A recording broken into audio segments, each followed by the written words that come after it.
follow PSP Network on all social media platforms. PSP Network, it's game day. Dakota Community Bank and Trust, your trusted partner for commercial and business loans. We not only provide lending you need to grow your business, but we also reinvest in our communities. We believe in strengthening our businesses and creating opportunities for success. Choose Dakota Community Bank and Trust for your commercial and business loans, and together let's keep our communities thriving. Serving the community, looking out for you. At Dakota Community Bank and Trust, that's what we do. When facing disaster, it's not just the things we lose, but the memories.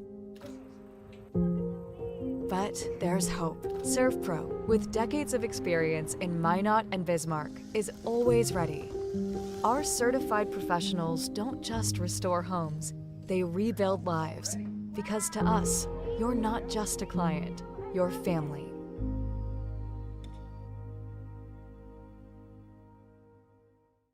Since 2003, the architects and engineers at Ackerman Esvold have been enhancing everyday life. From response times to commute times, we've helped create critical infrastructure, enhancing highway safety, flood protection, and public education. And we're no stranger to enhancing fun, family outings, and even game time. Ackerman Esvold, working to enhance your everyday life. Great news! If you're looking for a new vehicle, Ryan Family Dealerships has the best selection we've had in years. You'll find fantastic offers from Nissan, Honda, Chevrolet, Buick, GMC, Cadillac, Chrysler, Dodge, Jeep, and Ram. Hold on! Ryan sells Chrysler, Dodge, Jeep, and Ram? Yes, we do, and we'd love to sell one to you. Visit one of our 5 convenient locations in Minot and Williston. Get your next vehicle from a name you know and trust. Ryan Family Dealerships. That sinking feeling you get when this happens? That's oil change-anxiety. The anxiety of being without a car with a billion things to do. The fear of being overcharged. The stress of not knowing where to go or who to trust. But you never get those feelings at Valvoline Instant Oil Change, where you can watch us work right from your car, and we finish up in about 15 minutes. We changed your oil and did our 18-point safety check. Valvoline Instant Oil Change. Service you can see, experts you can trust.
It is hockey night tonight here in the capital city. I'm Brock Widener, joined by Mario Lamoureux, as it is going to be a fun doubleheader tonight between game number 1 will be Minot versus Legacy, and then you got the other 2 Bismarck schools taking on each other after on a separate broadcast stream. So after this one, make sure you log out and get ready for the next one of Century and Bismarck High.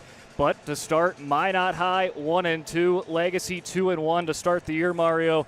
And I think we talked a little bit about it before we got onto the broadcast.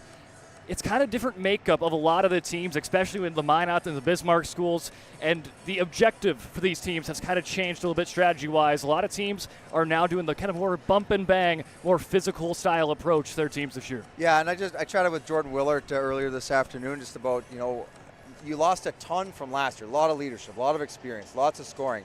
do you come in with a different attitude this year? And I think his message to his group is, hey, we got to play a little bit different style last year. Last year we could rely winning games with a little bit more skill. This year it's got to be a little bit more, relying on the group as a whole, and you got to get contributions up and down the lineup because you lost a lot. And I think Legacy, same thing. They had some guys graduate. You lose Braden Strom early to the North Star Academy, but you got to keep it simple, especially early in the year. Like you're trying to figure out, okay, what are we this year? And I think both teams, as any team is, you're trying to figure out what is our identity quite yet. And I think both teams are feeling it out still. I think it's going to be fun, especially early parts of WDA, because I think it's really dead even across the board, at least to start.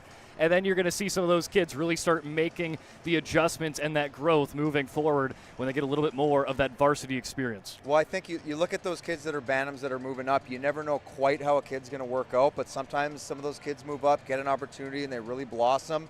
And that can go from, looking at a team like a Minot, who's a lot of people are saying, hey, they're kind of inexperienced right now, but maybe they're really dangerous by the end of the year. I know Coach Willert has a true belief that his group will be one of the top teams at the end of the year, and Minot has a history to certainly show that.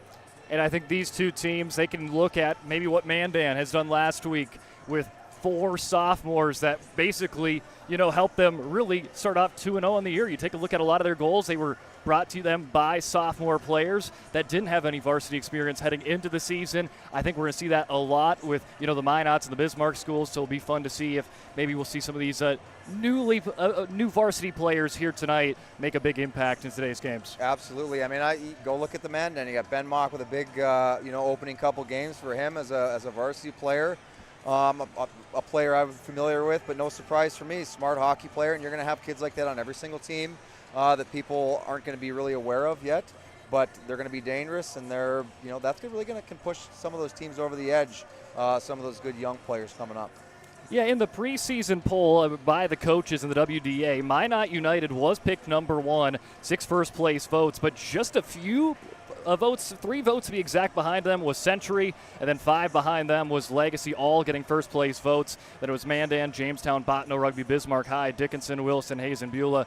But my favorite thing to look at is, again, kind of that team makeup. You have a lot, Minot, Century, Legacy, all having new kind of goalie tandems. And then you have a team like Mandan, like Bottineau Rugby, who's kind of in that next little bunch, who have returning goaltender experience. I think the goaltending experience, especially early on this season, is going to be big in those early point games. Yeah, I mean, goaltending is such a big part of having a successful team. You look back at Legacy a couple years ago, really relied on Tyler Miller the first couple years of the program, and he helped the Legacy group stay in games.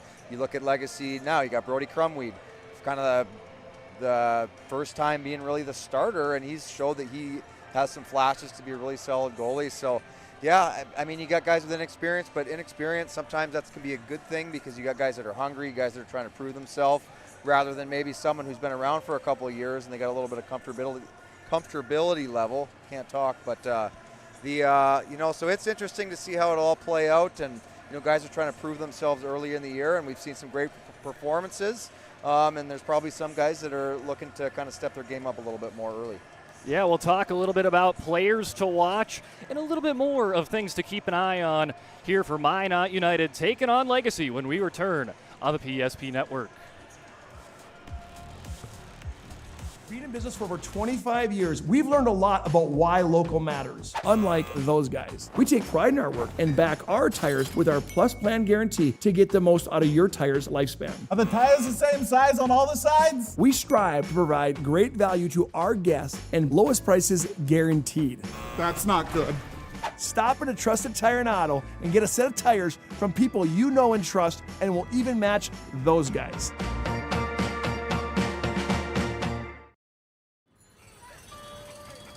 That sinking feeling you get when this happens? That's oil change anxiety. The anxiety of being without a car with a billion things to do. The fear of being overcharged. The stress of not knowing where to go or who to trust. But you never get those feelings at Valvoline Instant Oil Change, where you can watch us work right from your car, and we finish up in about 15 minutes. We changed your oil and did our 18-point safety check. Valvoline Instant Oil Change. Service you can see, experts you can trust. At Badlands Pet Crematory, we understand that pets are family. Unlike other crematories in the area, we are the only dedicated pet crematory that offers private individual cremation.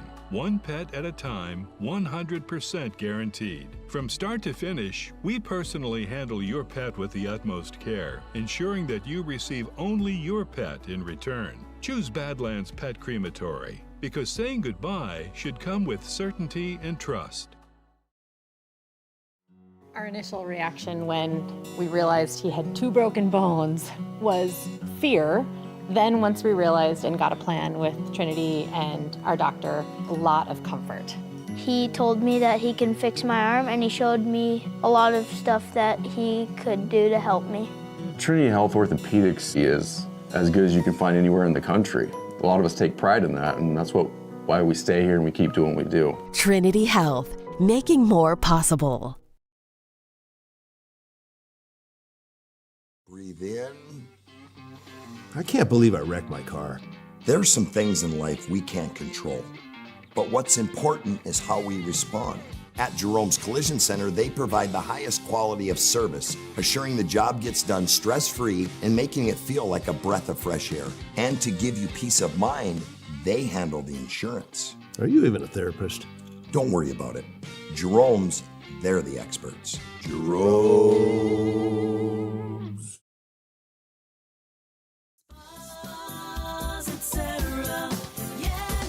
Spas Etc. is excited to introduce the addition of the Master Spas line, including the Michael Phelps Swim Spas. Enjoy the relaxing health benefits and enjoy 0% financing up to 72 months or up to $5,000 off on all spas and swim spas. You'll also find $2,000 off the MSRP on all pools and saunas. Come check out the outstanding lineup of Master Spas at Spas Etc.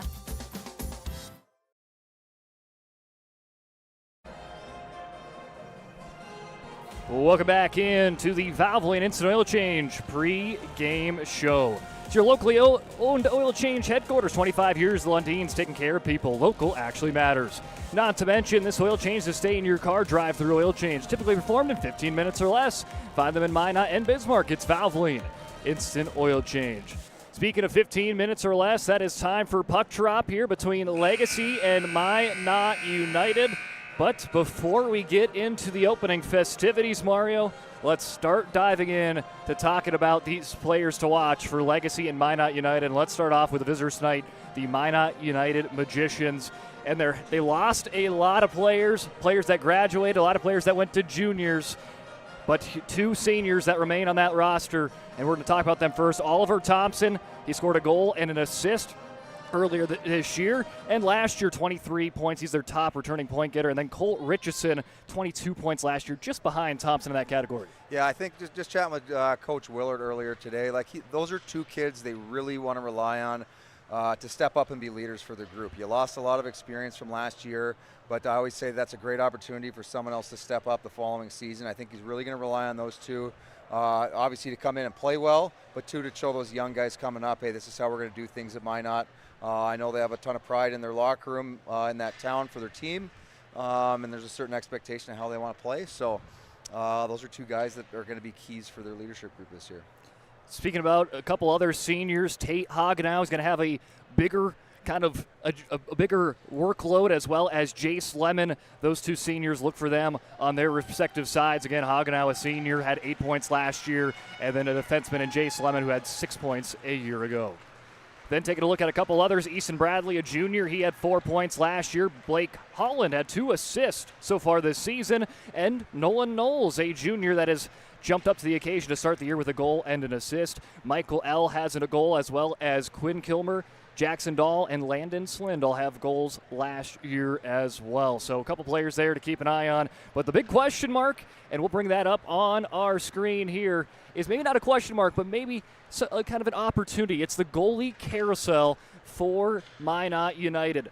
3 games played, all 3 different net minors in net, and I think this is perfect for that coaching staff to really get to know these goaltenders. Well, I mean, you give everyone a game early and just see where they're at, and that certainly shows, hey, there's no one solidified in their spot right now, so giving everyone an opportunity to play, and then really it's up to those goalies to show up, who's going to show up, and this will be a big game tonight to show, hey, I want to be the guy this year. So Maxim Hall, he looks like he's going to be the one that is going to get the start tonight. The junior played in only 2 games last year as when Devin Keller was out, but this year, 1 game played. It was against Fargo North. He saved 23 of the 27 shots. They also have Canton Christians, who is 54 for 57 against Fargo Davies this year. And Luke Richardson has the lone win on the year, 13 for 14 against Notre Dame Academy. Now let's head on over to the Bismarck Legacy Sabres. And then we're going to talk about a couple of those seniors up front. Ben Garley, Harrison Johnson, they return. Garley already has 4 goals this year in only 3 games played. A great start for him. And Harrison Johnson, 5 points in 3 games to start the year. Garley last year, 28 points. Johnson, 24. Yeah, I think both of those guys, you're expecting them to contribute a lot offensively. They've been able to do that early in the year. Those are definitely 2 guys they're going to lean on to be leaders. Obviously, Harrison leading the group, wearing the captain this year. But those guys, yeah, they're going to rely on them. And I think one thing that, Coach Davis and Coach Farragher want to see out of those guys show up in the big game. I know, Ben Garley's showing flashes of being just awesome out there. But they really want him to step up in these bigger games and be a difference maker every single game that he's out there. And Harrison Johnson, emotional leader for the group. And he's done lots of positive things and just trying to continue to grow his game. Well, those are the seniors, but kind of like Mandan, some sensational sophomores on over for the side of Bismarck Legacy. And you have to talk about Beckham Presley McKay first. 6 points in 3 games. He has 3 goals and 3 assists to start the season. Kyle Lorenz has 2 goals to start the year. And then you have some others, Bo Raschke and Carter Hoon, that have also made some contributions. Well, you talk about needing those young guys to come up and fill a role that, if you got guys that have graduated or left early, and they obviously have some flashes where you got these guys stepping up. So like Carter Hoon, Carter Madison, I think maybe some surprises. You never know who quite's going to crack your roster early in the year, and there's been some guys that have been good surprises. And Aiden Zander, Carter Hoon, a couple names that I think were pleasant surprise for the group. Liam Strebel. So it'll be interesting to see how those guys come in. This will be a good test for them to see, because we always expect Minot and Legacy to be 2 of the top teams in the West region. Well, we are closer and closer to puck drop between Minot United and Bismarck Legacy as we are getting ready for tonight's national anthem. And then when we come back, it is time for puck drop for the first game of 2 tonight. Again, Legacy versus Minot United. That's going to be followed up by Century versus Bismarck High. Both of them can be caught right here on the PSP network. We're going to send it down to the PA announcers and get ready for opening ceremonies.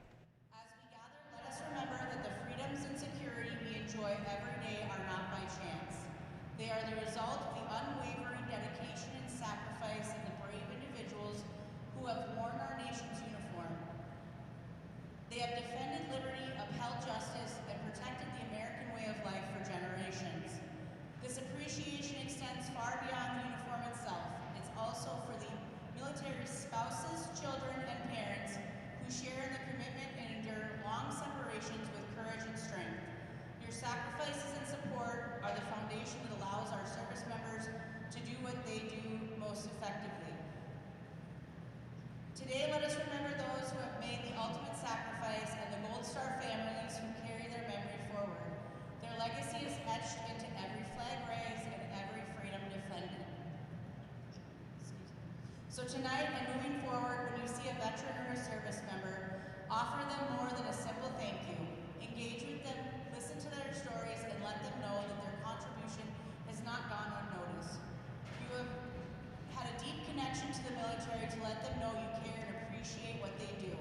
It is because of their courage and dedication that we are here today, enjoying our freedoms. Thank you for your bravery, your honor, and your selfless commitment to this great nation. Our veterans, active service members, and their families present could please stand up. Your legacy, Bismarck Sabre family, thank you. May God bless you, and may God bless the United States of America.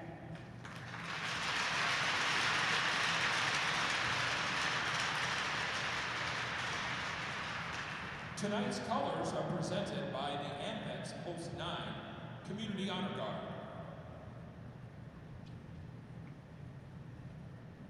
And while the colors are being presented, if you are able, please rise, remove your cap or hat, place your hand over your heart as we salute our great nation in the playing of the national anthem.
remain standing until the colors are retired.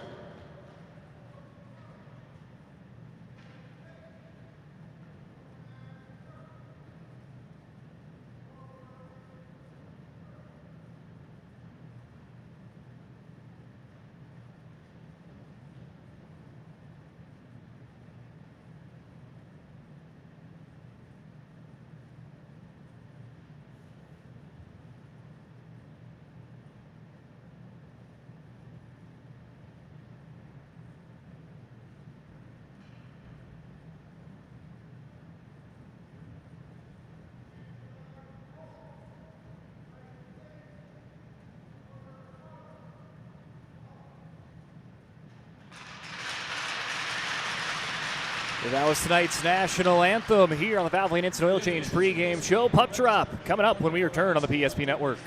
Nobody thinks about personal injury until it happens.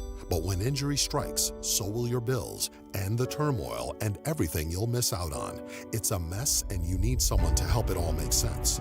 That someone is Schweigert, Clemene, and McBride. We know the territory and the process, and we work smart and hard to get you results. It's easier to get back to normal knowing there's a team behind you. We're the ones the other side doesn't want you to call. We're on your side. We're Schweigert, Clemene, and McBride. For decades, Nodak Insurance Company has been serving our state's residents in good times and challenging times. We come together for the greater good, from simple acts of kindness to company-wide efforts that make a difference in our community. It's who we are, rooted in North Dakota and ready to serve when it matters most. Nodak Insurance Company, agents with answers. Darren Johnson, Cody Olson, and Scott Wilkins, your agents with answers in Mandan.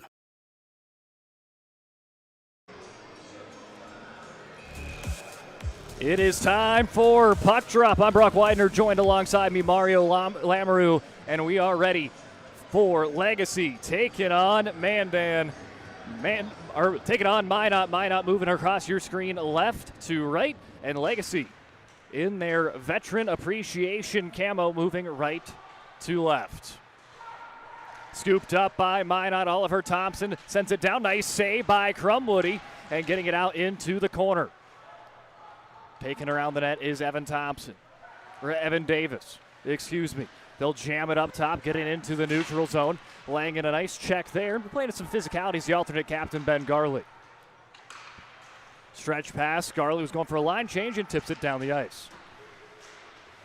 Minot gives it a whack. There's a dump and chase issued by Nick Christopher. Waiting in on the other end for it is Hagenel. You can see Minot trying to get that puck established early, deep in the Legacy zone, kind of just as Coach Willert was talking about. They want to play that more crash and bang style, and that's what they got going this first two shifts here. Max Ruud behind the net tries a stretch pass. It's taken away. Whacked back on the other side. Sent down. That was going to get by the defender of Chase Holman, and they're going to bring in tonight's first icing with 15:57 remaining in period number one. You always talk about having good starts to games.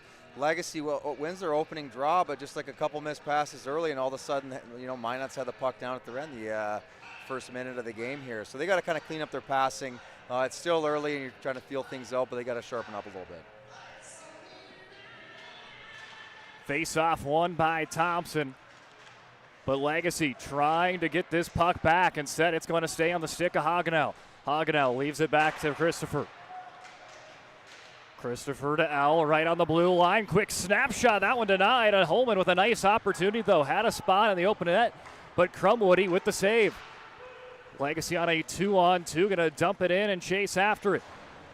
Trying to seal off the edges. Holman, who's had a strong opening shift to his game. Right in the middle in the crease. Legacy gives it a shot, but it's denied again. That's his first save of the day. Going to go for Maxim Hall. Sometimes that first save, it's the biggest one just to get that confidence. Hall does that. Well, especially both goalies, their first shot on net was, I would consider a grade A chance on both sides. So they're showing that they are ready to go early. Dahl pickpocketed by Evan Davis. Davis trying to find the edge. Now centers a pass. That one deflected as he was trying to get that over to Schwann, who picks it back up on the other side. Legacy trying to keep it in their zone. Quite the dogfight over there on the far side, but it's going to be Legacy. It's going to reconvene and dump it back in. Hall gives it a stick as he steps out of the crease. Poked behind the referee on the board side. Legacy trying to jam it again is the captain of Harrison Johnson. Plays it down low for Schwann. Minot trying to take it away, but Legacy with a good hard pressure. Raschke fires a shot, and that one into the red basket, a save for Hall.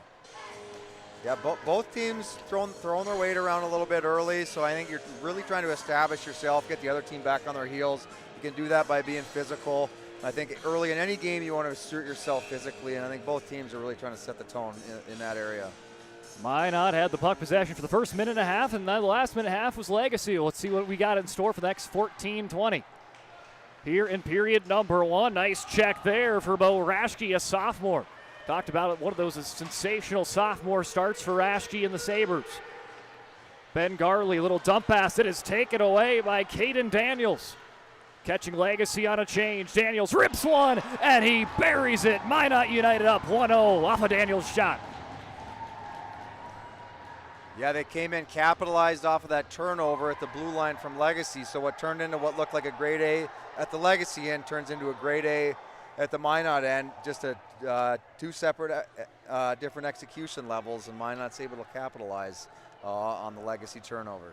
Here it is on the Ryan Family Dealership instant replay. There you see Legacy coming out of the change. And Daniel says, I'm just going to rip one right by Crumwoody. And that puts them up early 1-0. Yeah, and I think Crumweedy, that's kind of a shot that he would want back. Kind of perimeter, not really a screen. But I think he'll bounce back here. He's had a real good start to the year. And you can see him kind of hanging his head down there at the end a little bit. But that's where it's important to be mentally strong and just, there's a mistake happen and you gotta move on and get the next play. Well, these two teams, they put the puck in the back of the net quite often their last couple of games. Legacy had a 7-goal game to start the season, also scored 6 and 3 in their other two respective games, and Minot coming off a 6-goal performance over the weekend to Notre Dame Academy. Well, both teams are they're opportunistic. You have a mistake or a turnover, they turn it into a grade A, and a lot of those are going to end up in the back of your nets. That's where you talk about just having good puck control and just kind of having that puck possession game strong. Easton Bradley has that one poked loose, and Minot going to try to set up the offense from the neutral zone. Puck, though, taken away, and here comes Legacy on the other end. Cooper Schwann centers a pass. That one just wide of the net. Working hard for it's Isaac Jerome. Nice little spin move for Holland, creates some separation. Minot trying to go off and running with it. Good attempt there as Brady Groves just a step too late. Dumping around the corral once again. Here comes Legacy. Pushing into the neutral zone. Pod out of the air and chipped in by Brody Berger. Madison sets a pin. Trying to box out a defender. Raschke fires a shot. Plenty of traffic up in front. Chipped away by Minot into the neutral zone before Berger sends it back where it came from. Christopher pins up a defender, allows his partner there, Emmanuel, to scoop it back up. But just like that, Legacy setting up that offense once more. Voller plays it around the boards. Minot desperately trying to get out of their own zone. They do momentarily as Davis chips it off the board. Kind of on the stretch pass. I think both teams got away with too many men there. Both kind of slow changes, and they both touch it. So I think both teams, within a matter of about 10 seconds, get away with too many men on the ice. Hey, they cancel each other out there, Mario. Cancel. You know what? No one should be mad. Legacy could have been, or Minot could have been mad for about 5 seconds, and then it's all over. So you just got to move on. 12:03 remaining in period number 1. Minot United up 1-0. And a quick shoot and score, and it's going 5-hole. Legacy strikes to even it up 1-1. Legacy wins the face-off battle. Kind of a loose puck right when that puck is dropped. They win it, and they capitalize on that opportunity. Importance of face-offs is huge. Oftentimes games are won and lost in that area. So really nice response for the Legacy group to put that one in and even it up. I do not have a number 3 on my sheet here today, and I just looked online, no number 3, so we'll have to wait and see who's wearing number 3 today. Beckham, Presley, McKay. Looks like they didn't have whatever his number is for Military Appreciation Night, so I'm probably just using a substitute jersey for the night.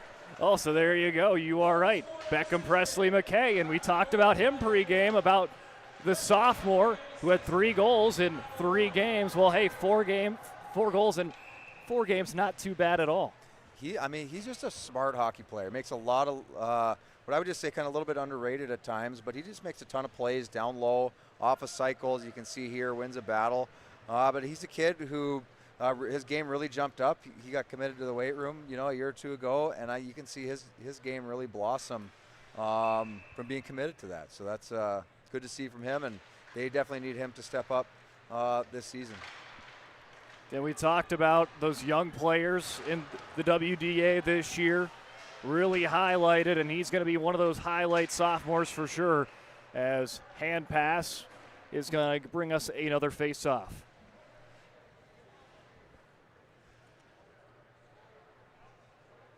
And it's going to send us all the way down into the Minot United zone.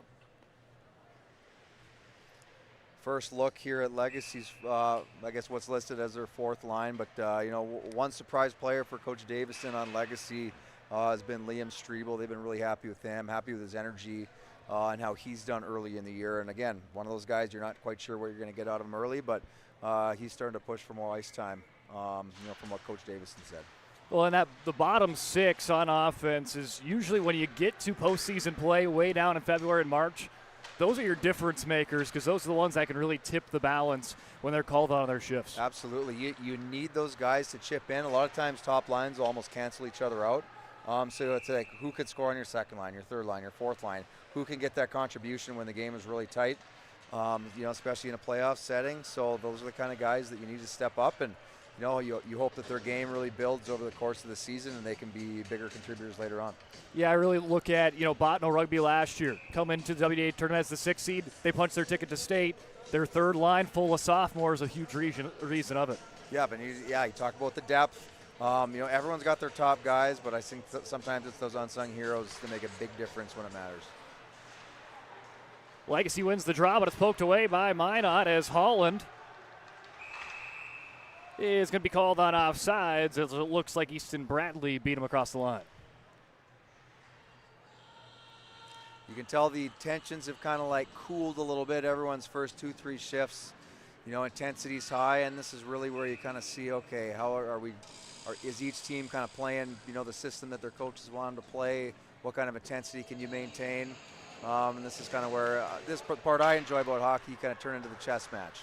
Well, 6 minutes down, shots on the scoreboard are even 4 apiece, and the scoreboard's the same too, 1-1 in the first 6 minutes. The BNC National Bank scoreboard, sending it into the corner. Easton Bradley now chips it back. Nice little move for Oliver Thompson, ripping one, and that one off the iron for Easton Bradley. Yeah, a little bit blown coverage from Legacy there. You got a turnover down low, good puck protection. You can kind of see Thompson kind of works himself into the pocket there. No one's really looking. Everyone's staring at the puck, and he's wide open. That's not a guy you want to leave open in the slot. We talked about Thompson pregame as one of those returning seniors and the impact he brings. He just set up that play beautifully there to Bradley, just hit the iron. Yep, so fortunate for Legacy that it's still 1-1, but there's going to be good chances both ways, just with the talent that both these teams kind of bring in every year. Presley McKay races after that one, but Minot beats him to the punch, setting it up with Michael L. on the near side. L checked up against the boards by Esslinger, but he'll fight that off. And here's another opportunity for Minot. That hits the side of the net off the shot from Nick Christopher. Christopher sending it along the boards. No magician there. It'll be easily corralled by Blaze Miller, and he'll play it over to his teammate. Pushing it up to Presley McKay. McKay finds the captain of Johnson. Tell the fellow captain on the other end takes it away and sets it up for Cole Richardson.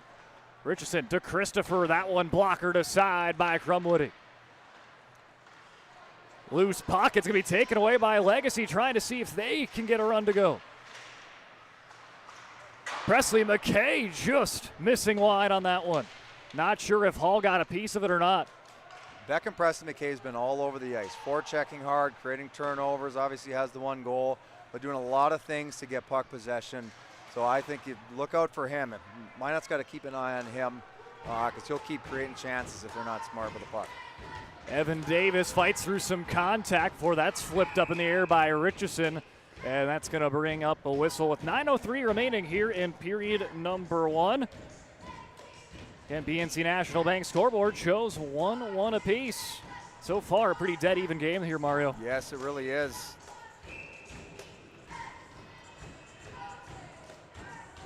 Max Rude now going to go into the face-off circle for Legacy. See if he can get an offensive zone win, and he does. But Caden Daniels, the lone goal scorer for Minot United, he was the one to get the party started in this contest. He flips it up, but quickly back up on the Minot United side, and we were whistled. You know, it's just interesting to see a player when you can score early. Sometimes that gets you a little extra mojo or a little extra confidence, can really blossom. So it always, you know, for the most part, it helps a player when you can get on the board early, contributing on offense. You know, that can do a lot for a player's confidence. So, well, looking down at my stats here, I think that's his first varsity goal too. So, well, that gets really that pep in your step. Yeah, but you can. So I'm sure he's excited, but then at the same in the same sentence, you got to make sure you're playing the right way. Don't think all of a sudden you're turning into a different player just because you got a goal. Firing a shot wide is now stepping into it. Here is Braxton Olheiser. Or excuse me, Aiden Zander, that is, as Zander chips it in and then plays it back. Sometimes that jersey tuck can get you as a commentator. If it's a 9, if it's an 8, what the number is there at the end. I do enough hockey. I can't. If you got the jersey tucked, it just puts me into a mental pretzel. So you got to ask them to pull those things out for us. Hey, you played a lot of hockey in your day. Did you tuck or no tuck? Absolutely not. I was keep it traditional. That one just wide of the net. Played back around by Kyler Renz, a sophomore. Waiting for it is Oliver Thompson, the senior, as he's checked and loses the puck. Legacy racing on the other end towards the end of the shift was Carter Hoon, and the sophomore flips it over and gets a line change. Comes out for a breather. Backhand opportunity from the knees. Nice shot there for Carter Madison, but it gets blocked up front. Off and running on the other end. Some end-to-end hockey here tonight at the Capital City. Physical in the corner. Everyone jostling for position. It's Blaze Miller coming out of the pile with it. Manuel trying to seal the edge, but it's Legacy that tames it down and trying to get around a tough little forecheck set up here for Minot. Tape to tape passing. Manuel sets it up again. Bradley makes the ref duck out of the way as it's sent down the ice. 10 minutes down, 7 minutes to go in the opening frame. Still 1-1 again, but if you're just joining us, Caden Daniels scores his first goal on the season, followed up by Beckham Presley McKay just 3 minutes later to even things up. Nice little backhand pass by Hagenau, is trying to set up a teammate there, but it's taken away by Legacy. A big stretch pass as Presley McKay right back in the mix. Really heads-up play by Evan Davis, kind of has good patience behind the net, and this is David, good vision to see that guy all the way out in the neutral zone. Quick exit for Minot, but it's taken away again. It's Bo Raschke as he shows his dangles there, gets around a defender before being chipped, and here comes Nick Christopher. He's brought a lot of offense to the tables, had his fair share of looks offensively. Nothing doing on that attempt, though. Presley McKay beats out the icing, tries center pass on a 3-on-1, and he will. Sets up an assist as Harrison Johnson, the captain, makes it 2-1 Sabres. Top guys continuing to produce. And again, Beckham Presley McKay hunts, skates down a puck, gets the second, tries to go through. On the first pass, collects it, and then gets it across to Harrison Johnson, and he puts it away quickly with a one-timer. Let's quickly look at it on the Ryan Family Dealership Instant Replay. Look at that. First blocked.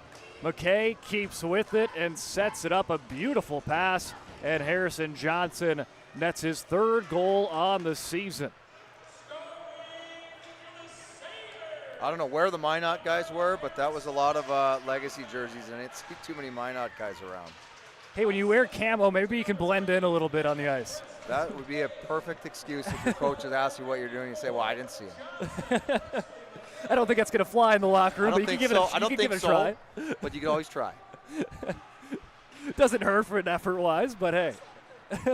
Your coach might laugh, and he might not be mad anymore. Isaac Jerome going up against 3 different maroon jerseys. He's going to flip it into the corner. Minot United, they will be, I believe, getting some new jerseys eventually, but still in their Minot High Magi jerseys. Well, I asked Coach Willard before the game, I said, hey, you guys are going under a new name for the first time. How does that change your identity, or is it the same kind of message you have in your room? He says, well, we don't even have different jerseys yet, so really nothing has changed at all. But yeah, eventually they'll have new jerseys, but I'm sure they're just fine rocking the Magicians one for now. Hey, they're probably comfortable with it. It's what they know. Yep. It can be interesting. You have even Dickinson had to change their mascot this year. That can be the pride. You have a lot of pride in that. I went through that, playing at the University of North Dakota, and they take away the Sioux name. You have a lot of pride in that and playing for that. So Thompson had that one up and over, whacking it a couple times. Minot, and they will say it is a Minot goal. Relentless effort. We'll see who leads the pack out of it for Minot. It was built off Thompson, who sent that one up and over the net, and it hits off awkwardly, and it looks like it's Brady Groves that jams it in. Let's take a look on the Ryan Family Dealership instant replay. So there's a shot by Thompson. It looked like it hit the top of the net and then bounced down, and then they stay on the rebound there. That's one where if you're Legacy, you really got to get under sticks and clear guys in that situation, because Crumweedy just, they had probably 4 or 5 whacks at it, so you eventually got to clear those guys out. But a great response from Minot. Again, getting pucks to the net, body's going there, ends up in a goal. So Thompson and Bradley getting the assist for Minot with 4:30 into the contest. And now we're back even up again with 2-2 with 4:15 remaining in period number 1. But Mario, you like to see the bounce back on both sides. Minot goes up 1-0 early. About 2.5 minutes later, it's Legacy that scores a goal. Well, sports is all about how are you going to react to whatever situation just happened. You're going to get scored on, in any sport. So how are you going to respond on that next face-off, on the next play? Hey, my last shift didn't go well. How can you respond to that? I think both teams have shown early, hey, we have resilience. We got a goal. We're not rattled. We're just going to get back to our game. Yeah, then Legacy takes the lead with 6 minutes and a minute and a half later. Then it's the Magicians that, again, tie it up. So both teams have trailed by 1 and have evened things right back up where we sit 2-2. Stretch pass for Richardson. Finding his target, dangling around with it is Slind. 4 taken away, and they got numbers as Legacy. 3-on-2, but Presley McKay at the end of his shift just going to have to dump it in there. And a smart play, because if you're tired, you need to get a change, get that puck in, let some fresh guys get out there, try to keep some pressure on, and that helped them get that last 10, 15 seconds of possession in the offensive zone. Looks like another hand pass as Caden Daniels saw a lot of open ice and was seeing if he could maybe bury his second goal of the night and second goal of his career. Yeah, well, you got to start with 1, and, I think for Minot, you certainly hope that he's a player that could come in and, help kind of be the contributor for a team that lost a lot from last year. And especially if you look at how many top players that they lost last year, lost a couple kids early that hadn't graduated yet. So you need guys to step up, next man up mentality. Holland hits the break, sends it across to Voller. Voller trying to tame this puck down. It goes underneath a whole lot of twigs there before finally being scooped up by Strebel. Legacy using their speed to their advantage again. Snapshot whistles high off the stick of Braxton Olheiser playing his second game of the season. Another stretch pass for Minot, and that's going to be an icing, but Minot aggressive on the passes here early. Yep, and I think, you have a young team. I think both teams maybe have, you talk about, for me, I talk about pass completion a lot. Like, can you just hit singles? Can you make baseline plays? And I think a lot of people sometimes are looking for the home run, or they're trying to hit a triple all the time. Hit singles, keep things simple. If you can complete your simple plays, all those other things will start to happen. So heard it here first. Get the batting average up. Don't worry about the home runs. That's it, exactly. Get yourself on base. I was a terrible baseball player, so I probably should be banned from using baseball analogies. But I say get yourself on base. Hit if you can hit singles, and even look at a guy like Carter Hoon for Legacy. They need him to play really simple, steady hockey. He doesn't have to do anything fancy to be effective for the team. He just needs to keep it really simple and hit those singles. Face off won by Minot in their own zone, trying to quickly get it out of there. Easton Bradley, he's had a strong first period. That one high off the boards and sends all the way down the ice to his own netminder, who has to make a little bit of a save there. Don't see that very often. Well, that one kind of scared me because it was rolling awkwardly. You don't want that one to squeak by. Scoop back up around Kyler Renz. Again, many of those sophomore players for Legacy that has made an impact here in the first 3 1/3 games on their schedule. Holland leaves it back for Oliver Thompson. He's got an assist tonight in that last one that tied things up 2-2. Quick passes here for the Magi. Couple Legacy Sabres run into each other, but Raschke flips it up. Pass intercepted by Voller again. Voller using his big frame to his advantage here in the last couple of shifts, just getting in the way, blocking some pucks. Hall leaves the puck around for the wrong team there. Sabres have an opportunity. Again, Harrison Johnson almost sets up Ben Garley for the go-ahead goal. Such a good worker, Harrison Johnson. Just heavy on the puck, goes and works for it, creates a good scoring chance. And then had a back check, unfortunately. But end-to-end action. It was Jackson Dahl on the other end getting an opportunity. Here it is on your screen there. Dahl fires and just getting a piece of it there is Crumwood. He had to look behind him. Yeah, it looked like it kind of caught him off guard, so I'm not sure if the player maybe whiffed a little bit on his shot, and a lot of times those can kind of fool a goalie. Aiden Zander checked, but does get the pass out to Garley ahead of time. Little bouncing puck, and it's sent right back into the zone. Jackson Dahl races for it. He's boxed out well by Zander. Legacy trying to get it out of their own zone, but right now, Minot doing a good job of containing it and keeping it in the offensive zone for them. Loose puck right behind the keeper. Fired back in, a deflection there. Just getting a piece of it is Nolan Knowles. But even off the redirection, getting the save is Crumwoody. Presley McKay fights off a check with 46 seconds remaining here in period number 1 in a 2-2 hockey game. Richardson passes it out to Daniels. Pestered by 4 Sabres and leaves it off for Jace Lemon, and that one is sticked into the netting. Jace Lemon was another guy Coach Willard said was kind of a pleasant surprise this year, a guy that came up. But obviously with all the guys that left last year, he is a player that they have been really happy with so far with how he's transformed his game. Been in that program for a while. He's a senior, but now really getting his spot to shine. He's had a really good opening here to the 25-26 campaign. Yep. Snapshot kicked away there from Slind. Miller leaves it off, weaving through. Nice pass right on the stick for Cooper Schwann. He's pressured by 3 maroon jerseys. Just going to flip one out to Hall. Hall, not sure if he played that one or lost control of it. Either way, gets played in the corner. Yeah, it looked like it bobbled on him and almost ended up being a pretty dangerous puck in front of their net. Sent down, they'll wave off the icing for the last 5 seconds. And that looks like that will do it. A pretty even down the middle period number 1, and we are even on the BNC National Bank scoreboard. The visitors of Minot United 2, Bismarck Legacy 2. 17 minutes down, and we're going to head on over to our first intermission, brought to you by Charbonneau Car Center when we return on the PSP Network. This presentation on the PSP Network is proudly brought to you by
all social media platforms.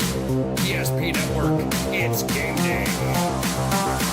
Dakota Community Bank and Trust, your trusted partner for commercial and business loans. We not only provide lending you need to grow your business, but we also reinvest in our communities. We believe in strengthening our businesses and creating opportunities for success. Choose Dakota Community Bank and Trust for your commercial and business loans, and together let's keep our communities thriving. Serving the community, looking out for you. At Dakota Community Bank and Trust, that's what we do. Planning for the future is difficult, but pre-planning your funeral is a thoughtful way to ease the burden on your loved ones. At Stevenson Funeral Home, our compassionate team will help you create a personalized plan that reflects your values. We'll make sure that your wishes are honored and that your family will have peace of mind in a challenging time. Call us today to start your pre-planning journey. You can count on us to be with you every step of the way. Stevenson Funeral Home. When facing disaster, it's not just the things we lose, but the memories. But there's hope. ServPro, with decades of experience in Minot and Bismarck, is always ready. Our certified professionals don't just restore homes, they rebuild lives. Because to us, you're not just a client, you're family.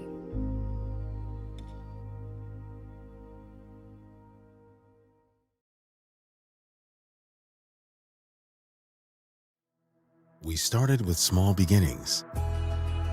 And just like the visionary entrepreneurs we serve, we turned an idea into reality. Today, we give you the power to grow your ideas by building meaningful relationships in the communities we serve. Because it's the same place we started. BNC National Bank, where possibilities begin right here at home. The Jersey Mike's catering box is the easiest way to feed your friends. The hard part is picking your sub. That's why we're having a draft. With the first pick, Sarah from Carolina selects number 13, the original Italian. You know, I trusted my gut, and that's exactly where the sub's gonna go, so. Hold on, we've got a trade. Jake traded his second pick with me, because I'm starved. Freshly sliced subs to go, wherever you and your friends go. Jersey Mike's, a sub above.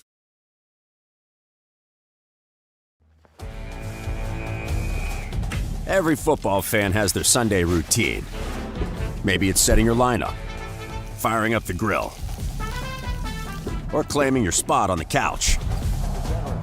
But the center of every Sunday is the drive. The morning drive home before kickoff. The drive to your buddy's watch party. Wherever you're headed, we can take you there.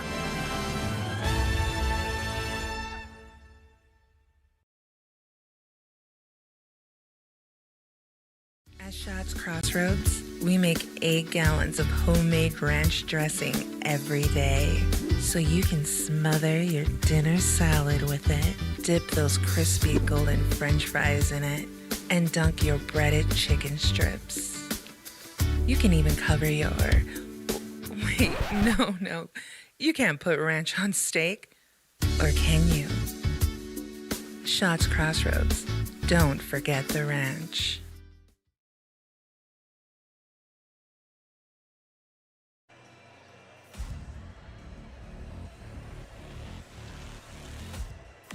Welcome back into the PSP Network as we welcome you into the Charbonneau Car Center Intermission show here at Charbonneau Car Center. They know drivers in Dickinson, New England, Richardson, Belfield, Wilson, North Dakota, and Glendive, Montana work hard, play hard, and need a car that can keep up. That's why they choose to offer Buick, GMC, Chrysler, Dodge, Jeep, and Ram. Line up at their dealership in Dickinson. If you're interested in learning more, stop into their showroom and treat yourself to a test drive. You can visit them online at charbonneaumotors.com. I'm Brock Widener, joined alongside me, Mario Lamoureux. And Mario, a pretty solid first period of play. We've seen a couple of nice goals and some physical contact in the early couple minutes, and then it was kind of those offenses that really shine through. We'll talk about it here, but Caden Daniels scoring his first varsity goal. That was the one to get us started with 14:01 3 minutes in to the game. Yeah, I mean, it's a big goal. You want those guys that, you're trying to figure out what they are as a varsity player, and obviously they need guys like that to step up and be contributors offensively. But a big goal for him. Hopefully that's something that will kind of be a spark plug for the, I don't even want to say Minot United, but I should. They're always kind of the magicians to me, but yeah, that was a good start for him. Then about 2.5 minutes later, we didn't realize who was in number 3's jersey, but we did find out it was Beckham Presley McKay, and he nets one in to make it 1-1. A nice shot there, and he had a really strong opening period. He looked really good, creating turnovers, hard on the forecheck, good in his own zone. So he was doing a little bit of everything, and then obviously contributed what ended up being on both legacy goals, which they need him to be a big offensive catalyst. And but he was doing a little bit of everything that period. Well, speaking of Presley McKay, about 5 minutes after he scored a goal, had a beautiful setup. It was it 3-on-1 break there for the Sabres? His first pass was blocked away, but he kept with the play. Centers one beautifully to the captain of Harrison Johnson, who makes it 2-1. Yeah, but you want your big guys to obviously step up and play well, and you need them contributing offensively, and they certainly got that in the first period from those guys. And they had a couple other looks that easily could have gone in as well, so they need those guys to keep ticking. Minot gave up the lead but did not panic as Brady Groves gets his first goal of the season after Oliver Thompson's shot goes up and over the net and right back near the crease, giving a couple whacks with Groves, and he knotted this one up at 2s. Well, you talk about just being heavy at the net, and I think Minot just throwing pucks at the net. They're crashing there looking for rebounds. That's certainly a greasy goal for Minot, and I think they'll take every single one of those they can get. So that's how the first period shook up. Shots right now in favor of the visitors. Minot United 11-7 over Legacy, but we're all tied up 2-2. More to come on the Charbonneau Car Center intermission show when we return on the PSP Network. This presentation on the PSP Network is proudly brought to you by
social media platforms. PSP Network, it's game day. At Ryan Buick GMC, we treat every day like game day. 1.2-liter turbo engine, ultra-wide screen. 1.2-liter turbo engine, ultra-wide screen, on 2. Ready? We know how to get you in the right vehicle. Blue Canyons, and hut, hut. From the test drive to the handoff, we make every step easy.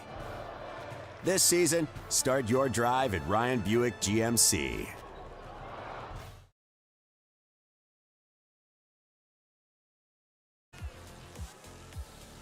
Well, we got a birthday girl. My daughter Myra turned 6 today, so she wanted to give her a little shout out. She had probably 4 birthday parties already, so might as well have a 5th. Hey, why not? He's got the crown. So a happy birthday goes out to Myra. And, hey, she's having fun here at the VFW. Minot United Legacy evened up at 2s apiece. Well, when we continue to talk a little bit about the period coming up, I did bring up a little bit of a playlist of what came up in all the highlights. So we'll have that kind of running on through there in that first period. Excuse me, that is the Mandan game from last week, so that is not the right one. So we'll maybe mess with that a little bit later on. But overall, an exciting first period. But after kind of watching these two teams go toe-to-toe for 17 minutes, what do you think they need to bring? And we'll start off with the home team Legacy for the next 17? I think for them, and I talk about this a lot, your pass completion. I think early, the first couple rounds of shifts they had, they probably had 3, 4, 5 missed passes that, to me, I would just call those hitting singles. But you got to just complete those baseline plays, and that's really going to open other things up for those bigger plays later on. So I really think they can clean up just what I would just say is their simple plays. So simple plays there for Legacy, and then for Minot, the shots were pretty much even there at a point, and then Minot started to tilt that in their favor. What did you like to see? How did you like seeing them at the end of that period, and what do you like to see going into period number 2? Well, I think that they had good net presence. I feel like were trying to get some pucks towards the net, but then they also had guys crashing there, and it makes goalies uncomfortable when you got guys stopping at your crease. Their second goal, it's due to guys going to the net, stopping, looking and hunting around for rebounds. So I think they got to continue to be throwing pucks at the net and really have that traffic going there. Kind of a cliche thing, but you're going to get so many goals by just having that really heavy presence at the net. So there we go. We just had to get rid of that one highlight on top. But here are some of those big-time plays to start. There's that first goal on the contest for Caden Daniels, his first as varsity. Congratulations out to him. Kind of one of those big milestones in everyone's hockey careers. Oh, it helps your confidence so much. And obviously anyone wants to be a contributor on a team, and he certainly did that tonight. Then you saw the goal from Beckham Presley McKay in his New Jersey number here with the Veterans Day ceremonies. And they're almost a quick answer back right away from Minot with Easton Bradley, but just striking at the crossbar. Well, even there, but a great play from Beckham Presley McKay there to get that puck over to Harrison Johnson. But, weak effort from the Minot back checkers there. You can see, the lack of movement trying to get back and recover. And they made him pay. And there was the equalizer. Thompson sends one up, hits off the boards awkwardly, and Brady Gross jams it in to make it 2-2. And that's where the score would end, but not where the highlights would end. A great opportunity there late, but Crumwoody somehow gets a piece of that one. Yeah, both goalies have had some good looks, made some good saves. Both teams have capitalized on a couple chances, so it'll be interesting to see how this one plays out. I wasn't really sure what to expect out of a Minot group that lost so much from last year, but I think there's too much pride in that locker room to come out and have what I would just say is a down year. Coach Willard, one of the things he said, we're never kind of having a reset. We're always reloading every single year. And to me, that's more of a mentality thing than even an ability thing, is just having that belief that you're going to be good every year. Yeah, you talked about what they lost. They lost all 5 of their top point getters from last year. They lost, if you even widen that out a little bit, they lost 10 of their top 12 point totalers from last year. They even lost their top goaltender of Devin Keller, who was almost perfect last year, 24-1. So a lot of moving pieces. They've got new netminders. They got a lot of different players up front, but in their first game here at in a WDA competition here in the 25-26 campaign, a pretty good start for Minot United. I think I'd be happy. Obviously, they're trying to feel things out with a little bit of inexperience, but this is why programs have identities. They have an identity like, no, we're a top team. That's how we're going to play. That's the results that we expect. And to me, that's just an identity, a confidence in the coaching staff and in their group, and pushing those players that the expectation will always remain high. And I think any good program anywhere in any sport, your expectation level is always extremely high for your team. Don't ever try to set the bar at average, because that's what you'll end up being. And then, you talked about, again, how this team is just built in year in, year out. And that's what you see a lot with Minot and with the Bismarck schools as well. But talk a little bit about if you think it makes an impact or not, but scheduling some of those non-region, kind of maybe even out-of-state games before you get into a WDA competition game. I think those are really important. I'd love to see those North Dakota schools try and match up against more of those Minnesota teams, really see, hey, where are we at? It's great for those guys to see that level of competition. I know I grew up in Grand Forks, and we always got to play Warroad every year. It was a great matchup. It pushed us, and it helped us later in the year when games got tough, because we had seen that level of competition. We knew how far we could push ourselves. Well, you look at, East Grand Forks and Grand Forks Central. I mean, they play, every year pretty much, and last year both those two teams won state titles. Yeah, and again, those are two really good teams playing each other, kind of like feeling out that level of competition that's really high, and that really, competition makes you better, makes you work, kind of exposes your deficiencies and where you got to get better. So I always think, you want to increase that competition level. That's what's really going to make you a better team and a better individual. Johnson, he's got a goal tonight. He's going to get hit there as he sends it down. Waiting there, trying to get it back is Goalie. Goalie on the back check. Pinning it off. Johnson now scoops it up. Tries to center a pass. Just loses the handle on it, and he is brought down on the boards. A big-time check by the captain of Minot United, Cole Richardson. Here comes Brady Groves. He's already got the game-tying goal. Trying to have the go-ahead goal, but Crumwoody with the save. Yeah, Harrison Johnson took a pretty heavy hit along the boards there. Took him a few seconds to get up, so they're certainly hoping that he is not going to be hurt. Hopefully just a stinger, and he'll be all right. Here it is again. Groves having a step on the defense, but great framework there by the netminder for Legacy.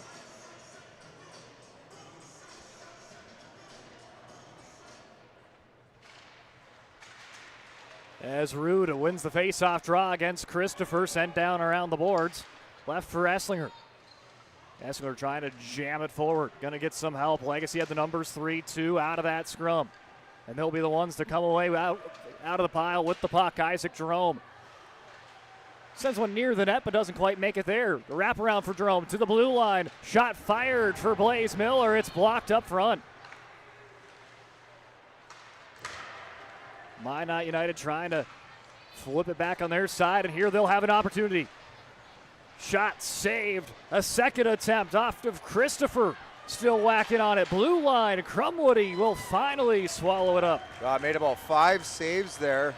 That's where you got to try and just clear pucks, get pucks towards the boards. If you're Legacy, well, why not? Give them credit for staying on pucks here, staying hungry. But Crumwoody, a lot of big saves there. He's being tested early in this period. Both teams kind of stayed in on both those lines, stayed out for a little bit, maybe had some words after the play, but now they are back on to their benches. They get new lines and we're set back up with 15:36 remaining in period number 2.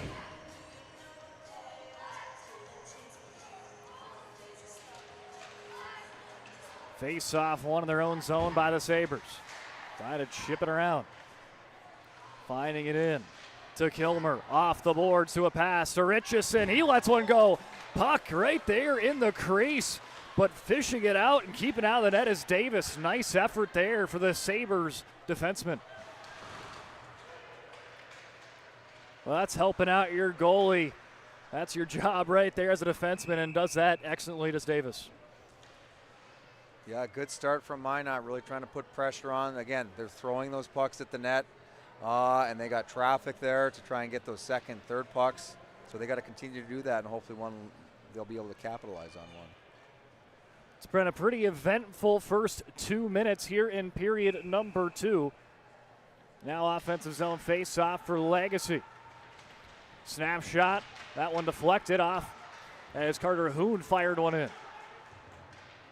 Dangling in behind the net. Hoon again steps into it, dumps it back in for Garley, or for Berger, excuse me. Jam back in, Berger goes, chases after it, tries to get the better angle. Berger sets the edge, Madison whacking at it. Will not be able to hold on, and here comes Minot United on a 2-on-2. Nice stretch effort for Carter Hoon, corrals it, and they will exit it out of their own zone. Great back and forth action here to start period number 2 as Caden Daniels has had a strong start to this game, and here he is now again. Tried the wraparound, but just lost by a step there to the Legacy defender who sends it down for an icing.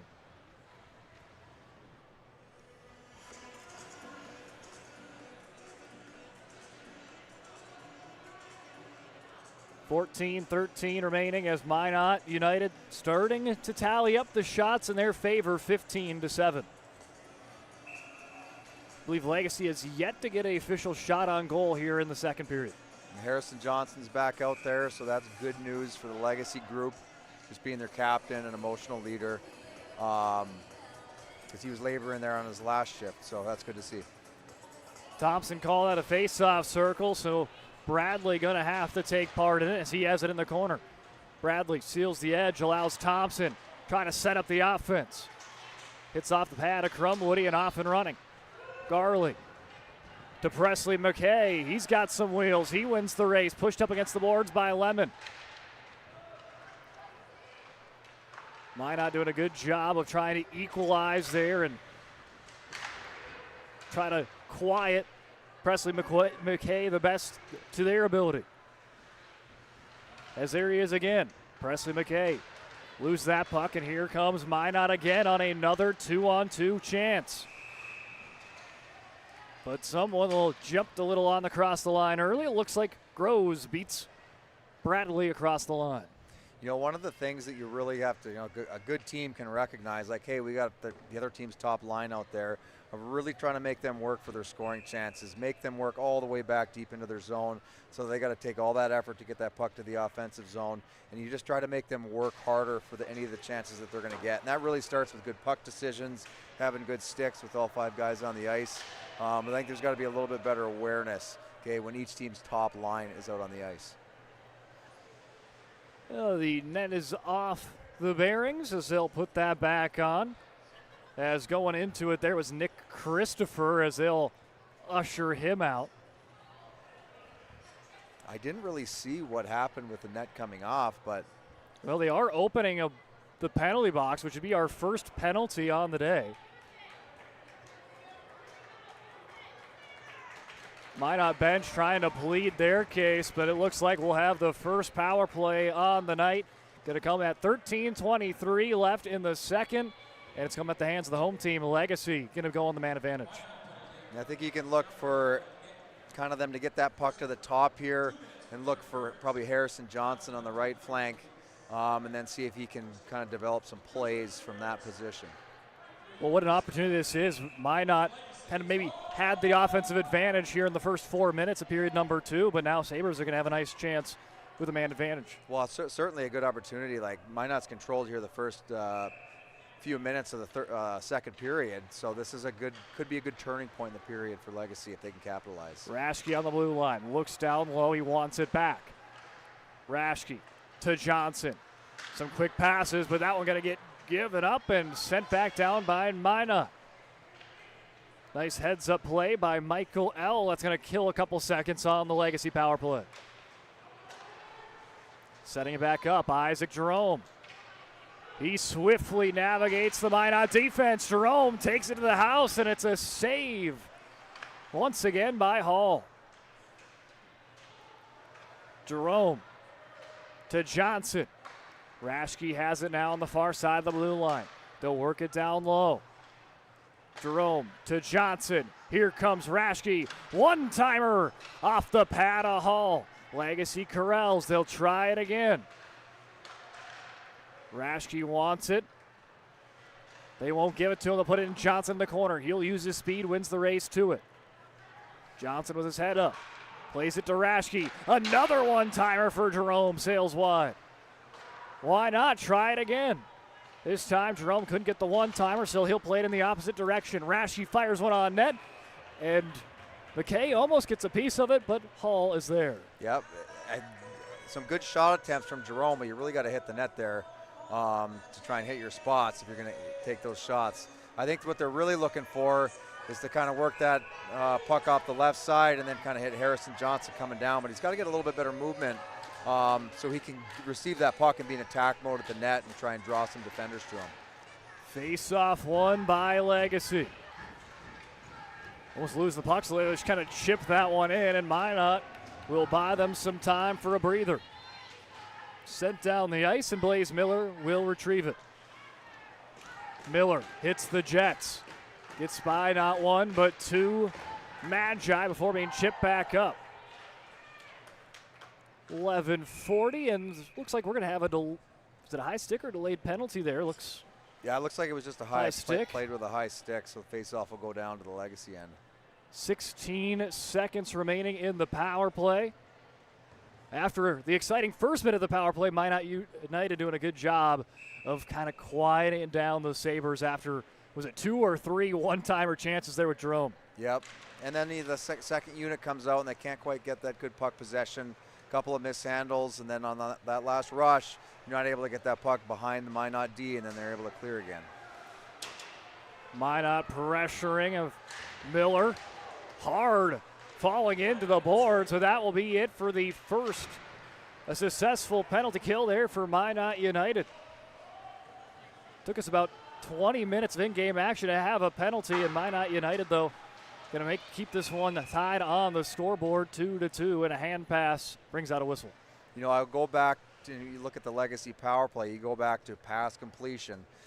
So many chances are missed just because you're off, you know, a little bit, passing the feet, passes a little far ahead, and all of a sudden your scoring chance is gone. So the importance of pass completion, putting it on the tape, is what really gets you good scoring chances or not. So I think for Legacy, they got to clean that up so that they can capitalize on those opportunities. Face-off won by Minot in their own zone. Played off the boards and picked up by Schmeichel. Legacy and Raschke pushing hard, trying to keep it in. Here comes a one-on-one chance. Firing a shot, it's Caden Daniels. That one deflected up high. Daniels working on it again. He'll come out of the pile with it. Plays it out to Holland. Snaps one. Patted away again by Crumwoody. Daniels coming out of the, almost comes out of the pile with it once again, but now he's going to be pushed up against the boards. Daniels does. Daniels tries to center a pass, does finally get this line, who just sends one away. Another one, just so much traffic up front. Physical in the corner before Legacy, trying to clear it, but keeping it in the zone again is Schmeichel. Whistles wide from Daniels, who's had a strong shift, and they're gonna call his number off. Minot trying to catch Legacy in a change. Stretch pass for Thompson. Pushed away. Really strong push from Minot here, just being heavy on pucks. Legacy a little bit sloppy with their puck movement, and Minot just able to continue to keep this pressure on. Thompson behind the cage. He's all sorts of tied up. Allows Johnson to come out of the pile with it and give Crumwoody a little bit of a breather. Johnson trying to turn into offense, though, taken away once again. More back and forth action as we get to the halfway point here in the second period.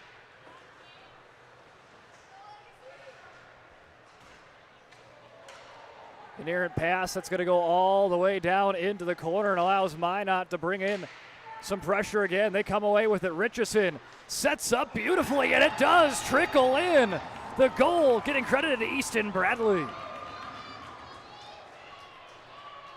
Capitalizing on a turnover there. And looked like Crumweedy might have had it, but looks like it maybe just rolled behind him. And then Bradley, Johnny on the spot, puts it home. Well, Easton Bradley already has an assist tonight. Why not put a goal to go with it? And here it is on the instant replay.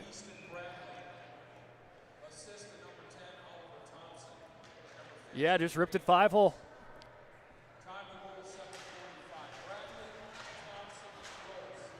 That's one of those chances where your eyes get so big because you can't believe how open you are that close to the net.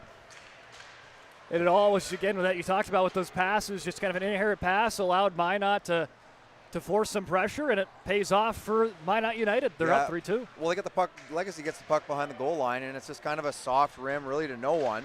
And then, to me, it's an easy turnover to pick off, and then they make you pay. A good team will make you pay on soft turnovers like that. So that's just, to me, those are just puck decisions that you got to clean up.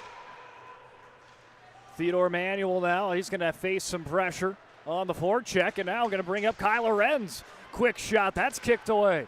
Minot, though, going to try to hustle, but just going off the stick, off the tape there of the intended Kilmer. Seen a lot of breakaway opportunities if they can retrieve the puck here or get it cleanly on the stick. Both sides, both teams trying to open it up. Chipped in there by Isaac Jerome on the line change. Legacy gets some fresh legs out there, almost able to keep it in the zone. Yes, they do. Good forecheck by Cooper Schwann there, but that's just being aggressive on the puck. Force the other team to make a bad play by being right in their face. Schwann kind of tied up, had a just one hand on the stick and tries to swing it across, gets a piece of it. Shot just fired wide, a lot of traffic. I don't even think Hall saw any bit of that puck. No, and that's you talk about that net presence on what a difference that can make within a game. Fire shot as well. Oh, a rebound opportunity there for Hagenel, but just could not quite get there in time. Lemon seals the edge. Quick passes again as Minot continues to amp up the pressure. Oh, a deflection that almost got an awkward bounce, but Crumwood, he just gets a toe on it. Minot is starting to turn the ice. Flip it over on their side of the zone here, especially here in the second period. Shots, I think, are 9-3, if memory serves me right, here in the second alone. They lead are up 20-10 in shots, and up on the scoreboard. Brought to you by BNC National Bank, 3-2. Yep, and Minot's definitely controlled the play here through the first 10 minutes. So I think if you're Legacy, how do you respond to that? They got their top line out there right now, and these guys got to step up, try and sway the momentum, create an offensive chance, and do that by just playing good, solid, steady hockey. Harrison Johnson plays one forward, and we have got a Minot penalty, 2 minutes for hooking coming up, and maybe that's what the doctor ordered for Legacy. Well, this is another good opportunity to go on the power play, create some offensive chances. I think for Legacy, you got to get a little bit more flow and good rotation within your power play. I think they have an idea of what they want, but they just kind of got to move a little bit more in unison to kind of get those looks that they're looking for.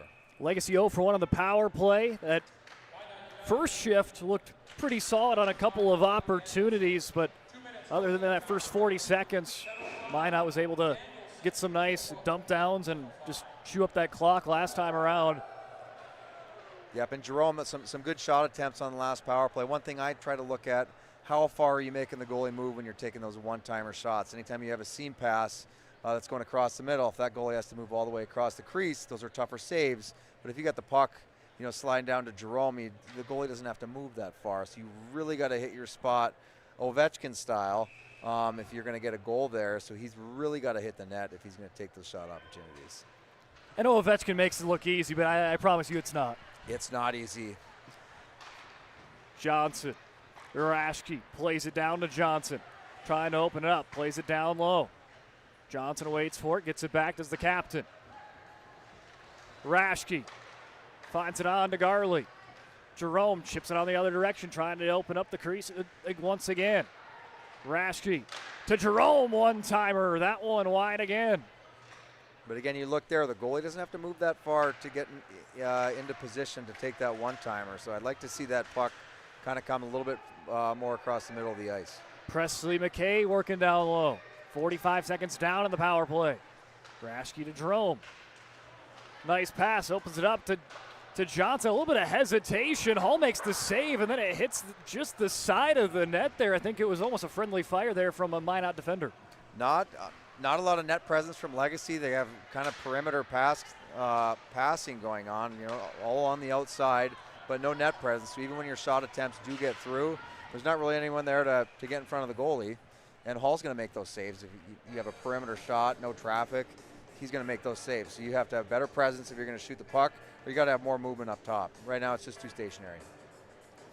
Jerome brought that one in cleanly into the zone, just brought it right to the backhand. Hall with another save. And over half of the power play is already killed for Minot.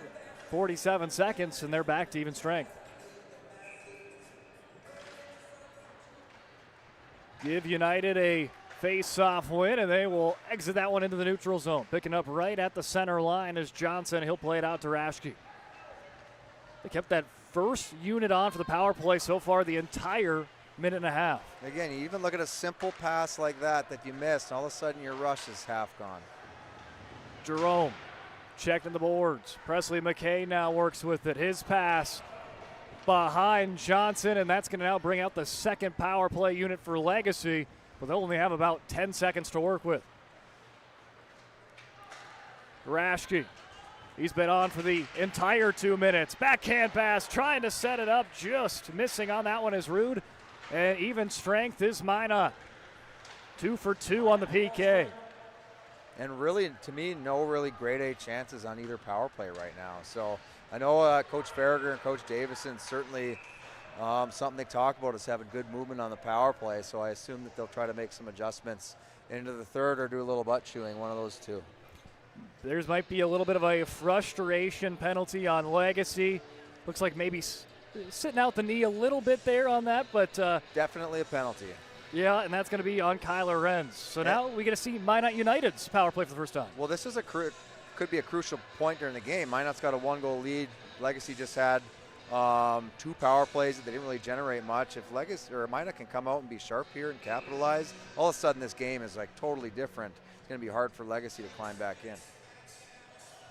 And then that's kind of where we talk about, hockey's physical, but it's also that mental side of things. And that could come into play right before the second intermission as well. Crumwoody makes the first save, jammed up at front. Does it cross the line? No, it does not. I'm not sure how Crumwoody denied it. Just an excellent save, but he is fighting for those pucks and giving his team a chance to stay in the game. But you talk about simple movement up top. They have shots. They have 2 guys with net presence there to get rebounds. So, to me, that's, if your Legacy, maybe take a page out of Minot's book, because they really, those are simple things, but going to be really effective for Minot. Well, did you see who was whacking away at it? Brady Gross. He scored a goal up in front earlier in this game. He almost had his second. And just be good at what you're good at. So for him, have a net presence. That's how you can be effective for your group. Bradley plays it back to Thompson. Richardson fires his shot, saved by Crumwoody. Setting it back up, Thompson going to fire one for the blue line, and there's a glove save. He shows the leather. And the one thing, when Minot I just call it starting with their set, puck starts on the half wall and they get that puck up to the blue, there's a little bit of movement from that defenseman on the blue line that kind of forces the Legacy penalty killers to move and adjust and make switches.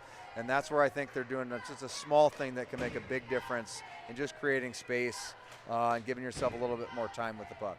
$1:27 remaining on the Renz penalty. 4:07 remaining here in period number 2. Richardson's pass left back for Thompson goes behind, and now amping up the pressures, Carter Madison. Madison, a good effort as Minot lose the puck and sent back in. Some crucial plays here on the PK for the Sabres. 3.5 minutes remaining here in the middle frame. Played along the boards for Oliver Thompson. Thompson fights off a check. Continues to corral that one. Now just a little dump pass. Leaves it alone on the other side. Circling out of the pile with it's Bradley. Bradley to Richardson to Thompson. Backhands. Bradley's got it. Oh, open shot. Fire. Saved by Crumwoody. Batted out of the air by Thompson. Back to Bradley again. Another shot. Second effort. Saved again by Crumwoody. And it was Brady Groves again up front. Yeah, I mean, just being effective in front of the net. But Minot's got good movement. They're getting some good looks here. They probably have 6-7 shots in this power play already. But Crumwoody just standing tall in there, even though he's not a tall guy. And I could say that because I'm on the short side too. So, but he's playing really well, just allowing his team to stay in this game. Blaze Miller tries to exit that one out of the zone, but keeping hold of it is Lemon. L loses where that one was. It was underneath his skate blade, so Lemon going to have to take that one back, and they're going to have to redirect. Back to L it goes as they enter back in.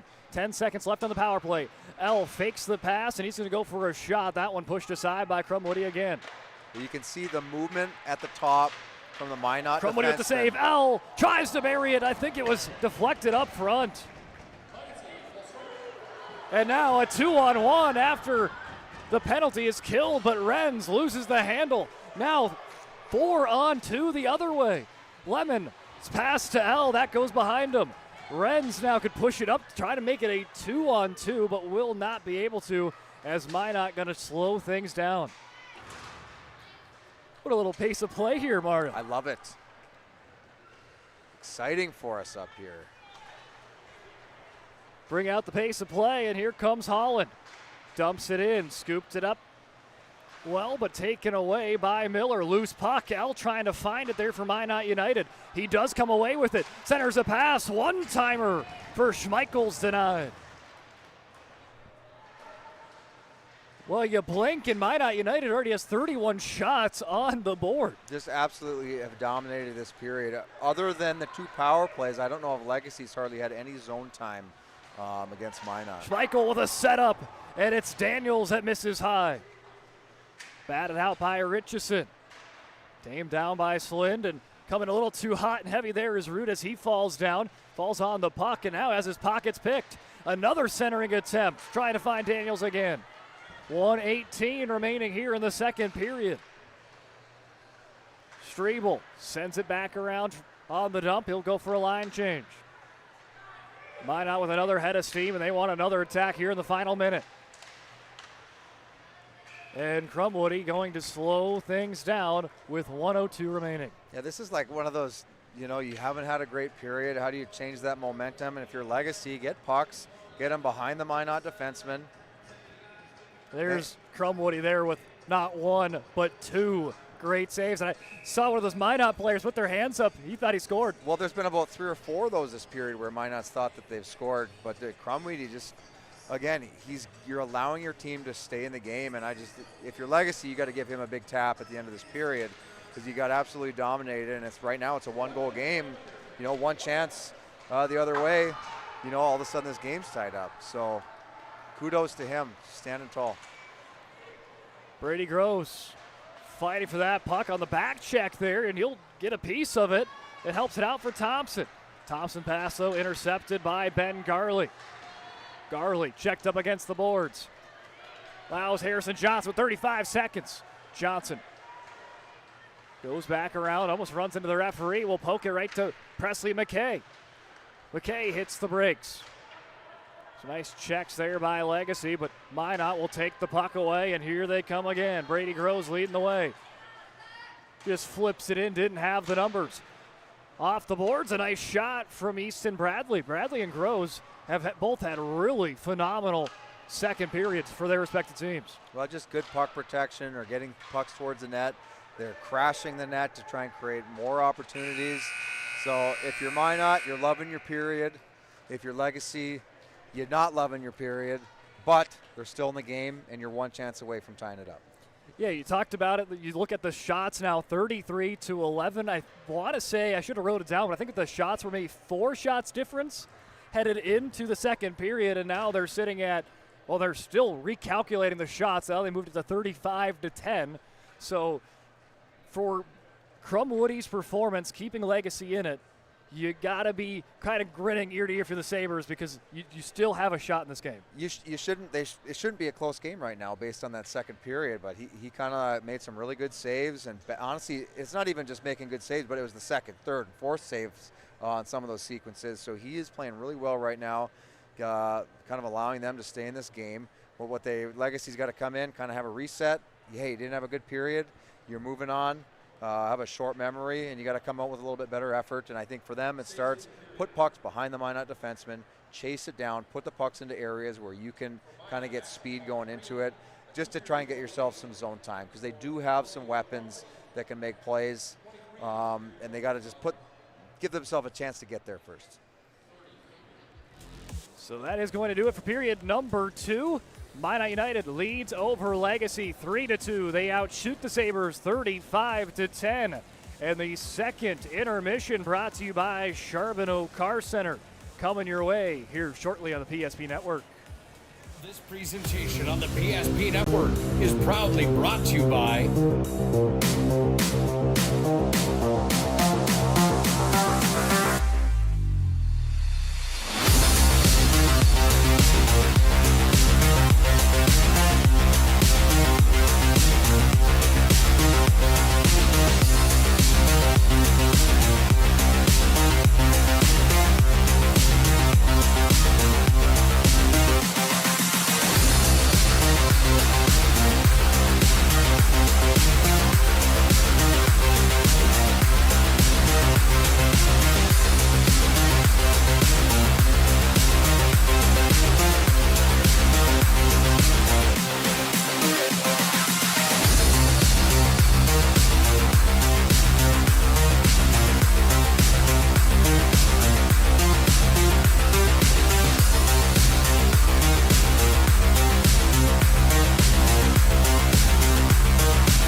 ESP Network on all social media platforms.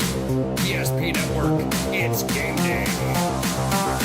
Dakota Community Bank and Trust, your trusted partner for commercial and business loans. We not only provide lending you need to grow your business, but we also reinvest in our communities. We believe in strengthening our businesses and creating opportunities for success. Choose Dakota Community Bank and Trust for your commercial and business loans, and together let's keep our communities thriving. Serving the community, looking out for you. At Dakota Community Bank and Trust, that's what we do. Planning for the future is difficult, but pre-planning your funeral is a thoughtful way to ease the burden on your loved ones. At Stevenson Funeral Home, our compassionate team will help you create a personalized plan that reflects your values. We'll make sure that your wishes are honored and that your family will have peace of mind in a challenging time. Call us today to start your pre-planning journey. You can count on us to be with you every step of the way. Stevenson Funeral Home. When facing disaster, it's not just the things we lose, but the memories. But there's hope. ServPro, with decades of experience in Minot and Bismarck, is always ready. Our certified professionals don't just restore homes, they rebuild lives. Because to us, you're not just a client, you're family.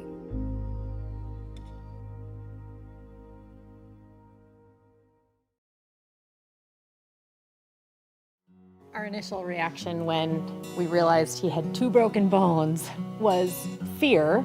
Then once we realized and got a plan with Trinity and our doctor, a lot of comfort. He told me that he can fix my arm, and he showed me a lot of stuff that he could do to help me. Trinity Health Orthopedics is as good as you can find anywhere in the country. A lot of us take pride in that, and that's why we stay here and we keep doing what we do. Trinity Health, making more possible.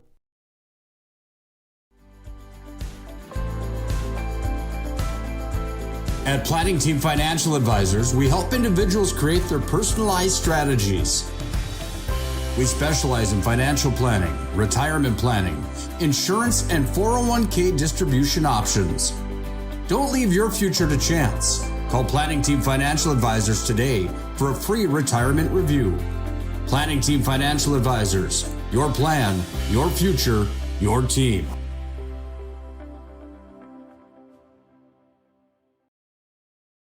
Since 2003, the architects and engineers at Ackerman Esvold have been enhancing everyday life. From response times to commute times, we've helped create critical infrastructure, enhancing highway safety, flood protection, and public education. And we're no stranger to enhancing fun, family outings, and even game time. Ackerman Esvold, working to enhance your everyday life. The foundation of the financial planning approach at Legacy Financial Partners is a personal relationship. Our unique and collaborative approach to financial planning starts with your dreams, not just the numbers. We will work with you regularly to take action to update your plan as your needs evolve, recommending products and services that are right for your situation.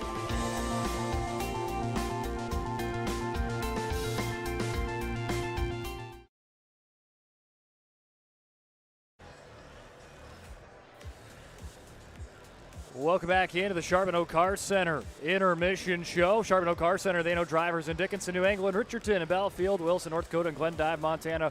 Work hard, play hard, and need a car that can keep up. That's why they choose to offer Buick, GMC, Chrysler, Dodge, Jeep, and Ram.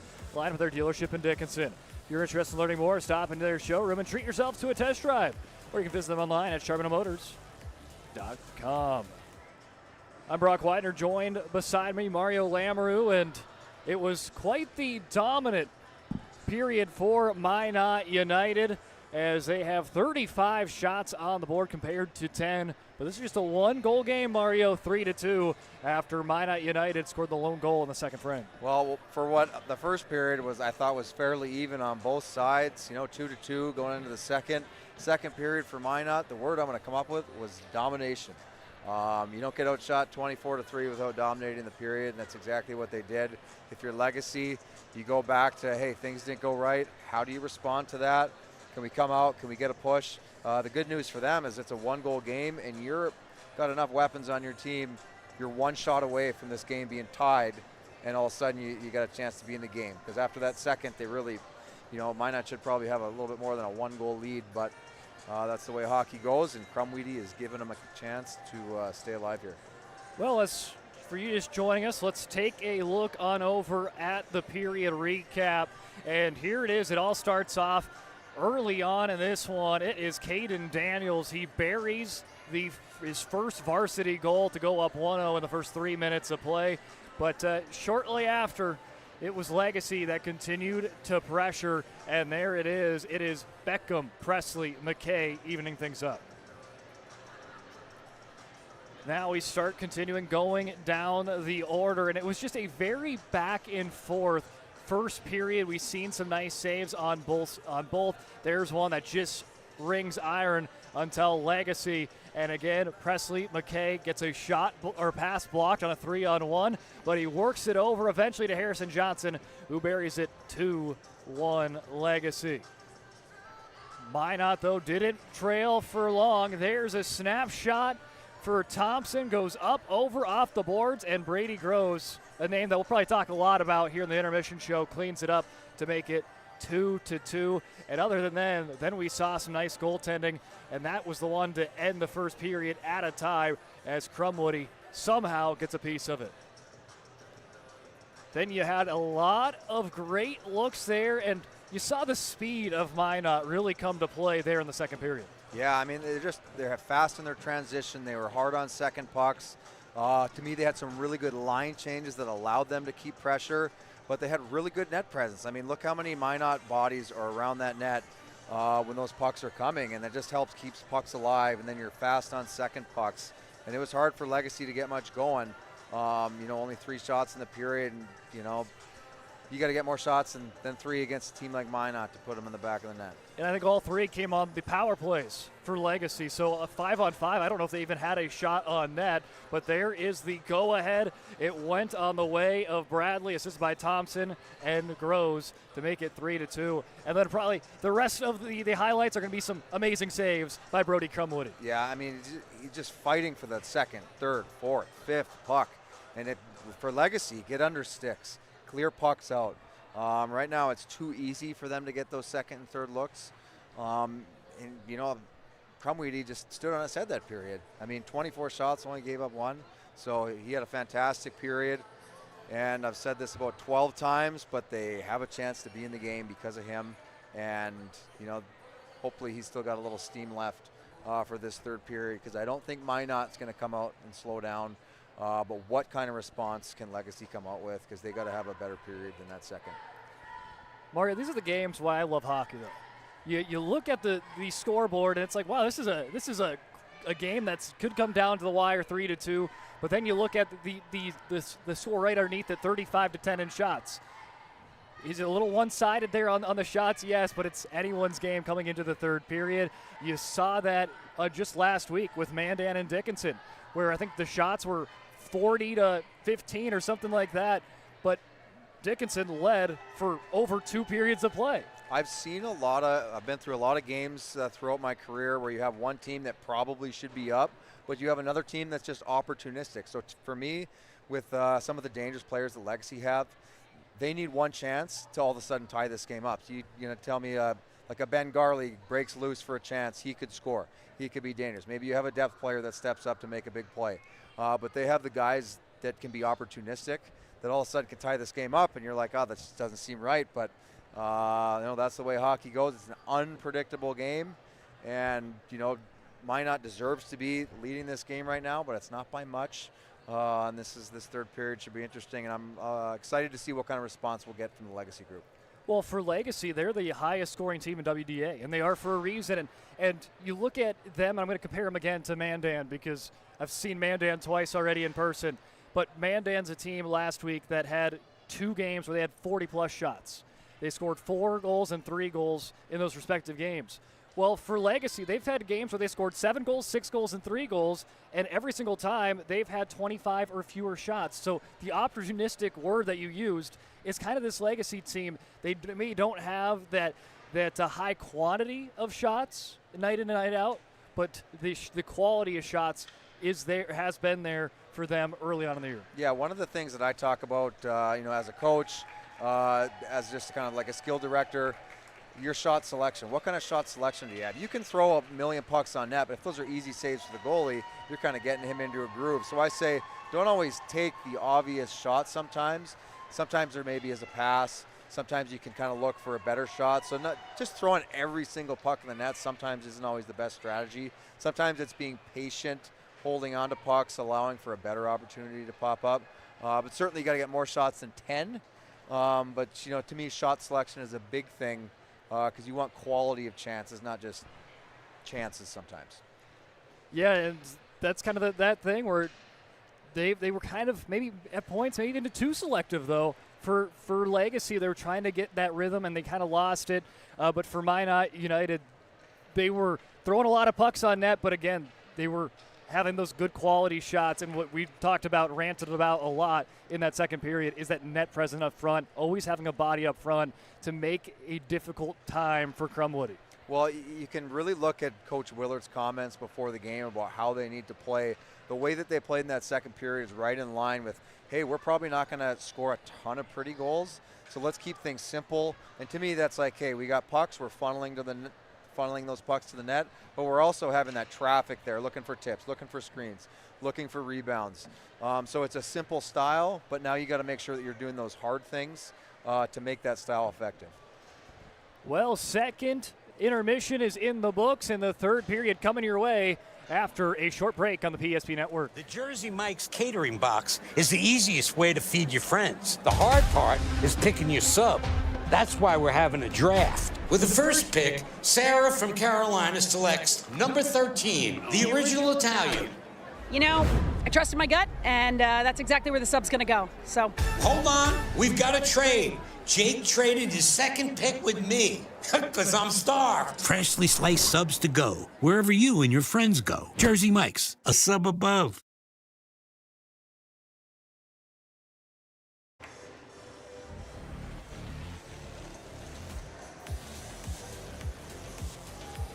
Second period is in the books. Second intermission is in the books. We get ready for the third period to decide a winner. 17 minutes on the board.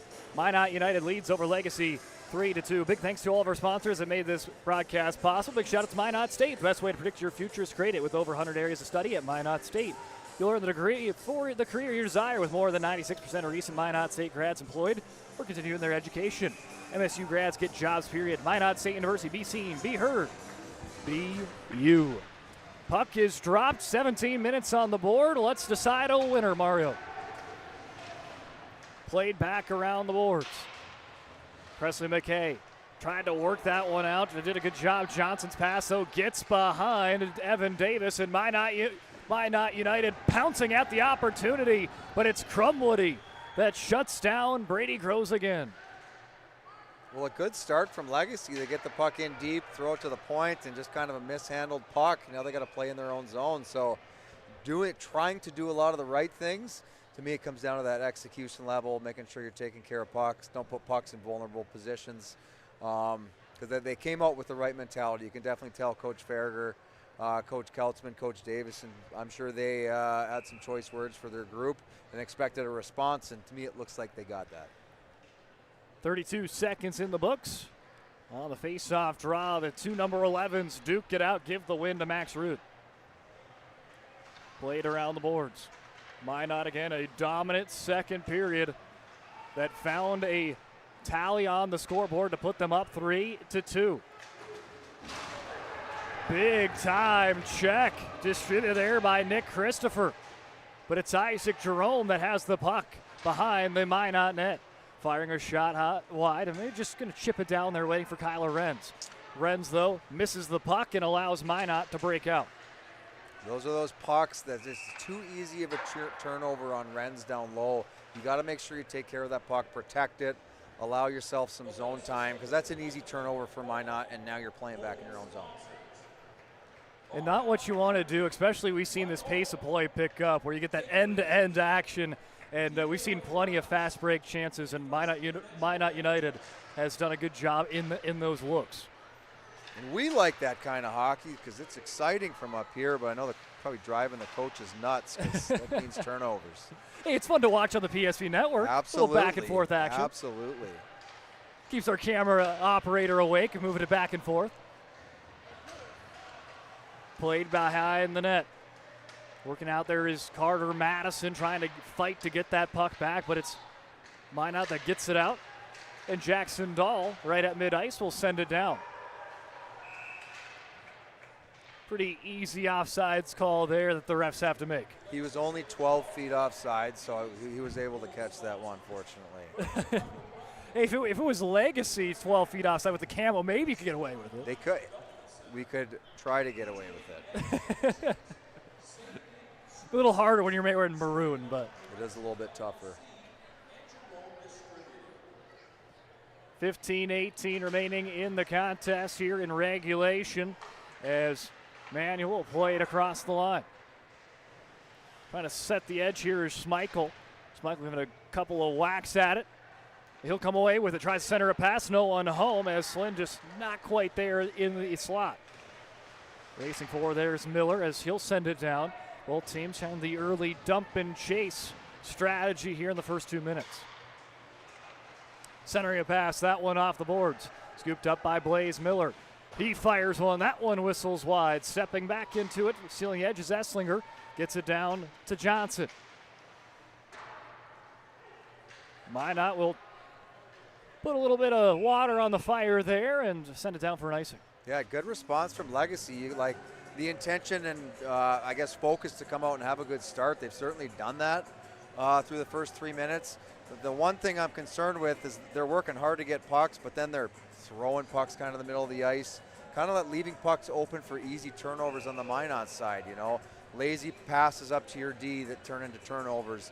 So to me, they're kind of got the right mindset, but like you got to protect pucks a little more, battle on pucks a little more to keep them alive in the offensive zone.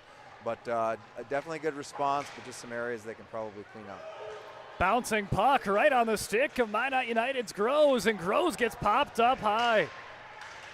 That is going to be a delayed penalty on Legacy, and that's going to bring up the second power play and maybe take an exception there as Brady Groves. Yeah, it looks like Blaze Miller is going to go in. I'm pretty sure it was on the hit there. But yeah, gets him with a cross check, and I think he just arms get extended. You make contact with your stick as the guy's trying to make a shot, and pretty easy call for official Liffrig down there, who does a great job. Well, both teams have 2 penalties now, so that's evened up in that category. As second power play opportunity coming up for Minot United. What'd you like to see out of these magicians here? Well, I thought they had really good movement, simple movement on their first power play, and I think you'll see that here, and I think you're going to see this net presence.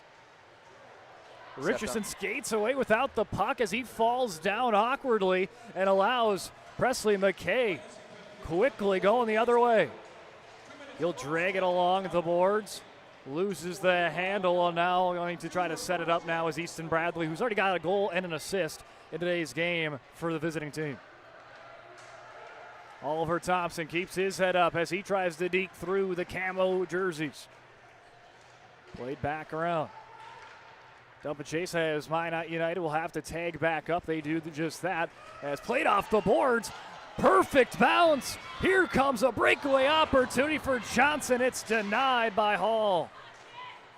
I'm not sure if he got a piece of it or if he missed the net, but either way, a big missed chance from Harrison Johnson there. And you talk about Legacy, all they need is one chance, and that would have been a big one for them to get on the board. Stick on the ice kind of gets in the way of Rashi's first, and now there comes in probably going to be an interference call as Cole Richardson runs right in to Ben Garley. Yeah, interference call on Richardson there, and to be honest, you could maybe argue it's a little bit of a soft call, but you're leaving that open for the official to call. Like, why even get in that guy's way? He has really, to me, no impact on the play. Unnecessary, and even if it was soft, you're leaving it open for the official to make a call. And it was interference. So Minot penalty. Going to now bring us some 4-on-4 hockey. A little bit of extra space for the boys to find here and see if we get some more exciting offense here in this one. We hope that we do. We hope that we do. As a player, do you prefer 5-on-5 or 4-on-4 there, Mario? Give me some 3-on-3 out there. Just lots of room. Probably not going to get hit. That's the best. So you are on the 3-on-3 game, huh? Lemon fires a shot. I know some college coaches see it as a little gimmicky. You know, it's not like traditional hockey. I mean, the reason it came in was you had the shootout, and then people got sick of the shootouts. Then they're like, well, how do we make it a little more exciting? But then you don't have games ending in ties. And to me, I think it's brutal to have a game end in a tie. Just come up with a scenario that there's a winner and a loser. There's a winner and loser and everything, and we need nobody wants ties. 1 minute down, and the power play is now Legacy in at full strength, so bring it now 5-on-4. Isaac Jerome, he's been working hard all day long, seeing if he can try to even this one up. Raschke fans on the dump attempt, but it will go all the way around the boards. Jerome does seal the edge, and now he's going to just reconvene, and they'll try again. Raschke sails forward. It's poked away, and Brady Groves sends it down again. Yeah, couple bad plays at the blue line there from Raschke. I know he's trying to kind of the intention to make good plays, but you just kind of have to execute at a higher level, especially at this point in the game. You got a power play. You don't know if you're going to get another one, so you just really got to capitalize on those chances that you do get. 20 seconds left on the power play. What'd you like to see now for Legacy in these last 20 seconds with the man advantage? Well, you just got to try to get a scoring chance. I mean, this is kind of their third power play that they really haven't really generated much. And to me, it's just getting a little more speed coming through the zone so you can get possession, whether it's dumping a puck to yourself or being able to skate it in with possession. But they got to move the puck better, have better pass execution, and just give themselves a chance to get into the offensive zone. As they're behind their own net trying to set up something here, but a pass goes off. Nice work there by Miller to try to keep it in the neutral zone. It pops up and it falls back down. They'll whistle it, and 7 seconds before we're playing 5-on-5 again. Yeah, even there. Puck behind the net.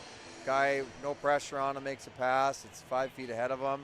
It's a missed pass, and all of a sudden you don't have a rush. So those are just simple things. That's where you go back to your habits you try to create in practice.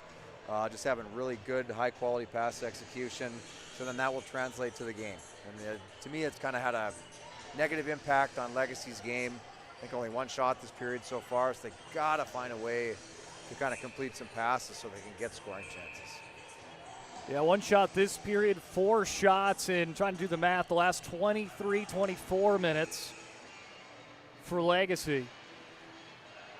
So seeing if they can try to grind out a goal to try to even things up.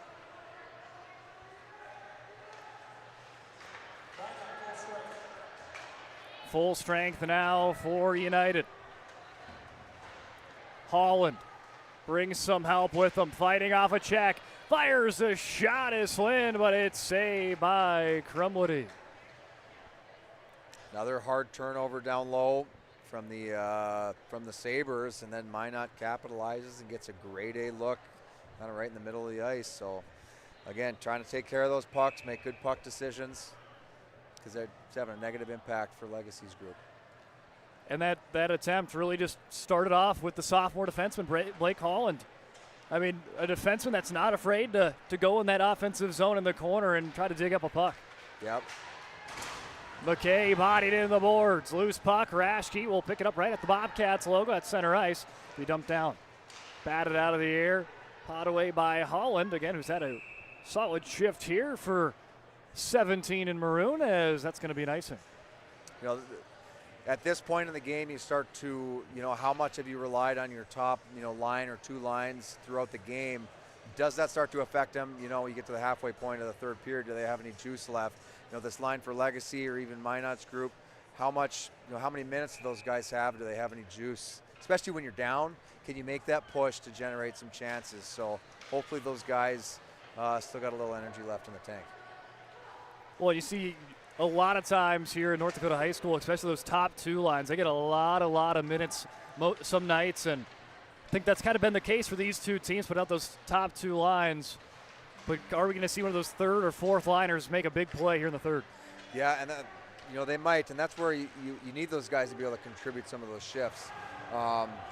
Just to give your top guys a little bit of a rest. As Oliver Thompson, one of those first liners, he rips one in, and Minot goes up by 2. Great shot from Thompson there. Just kind of snaps it blocker side, I believe. Let's take a look on the Ryan Family Dealership instant replay. A beautiful shot, but who was that on the setup? I think it was number 23 there, Easton Bradley. Yeah, really a nice play. And let's watch it again. Yeah, Thompson comes in, just obviously grade A look, but just really a phenomenal play, and down low too. So a good look for whoever had that second assist there to kind of get that puck above the goal line, and then a nice play from Bradley and great finish from Thompson. So Bradley and Groves going to be picking up. Bradley and Groves pick up their second assist apiece, and a big time hit there for Minot.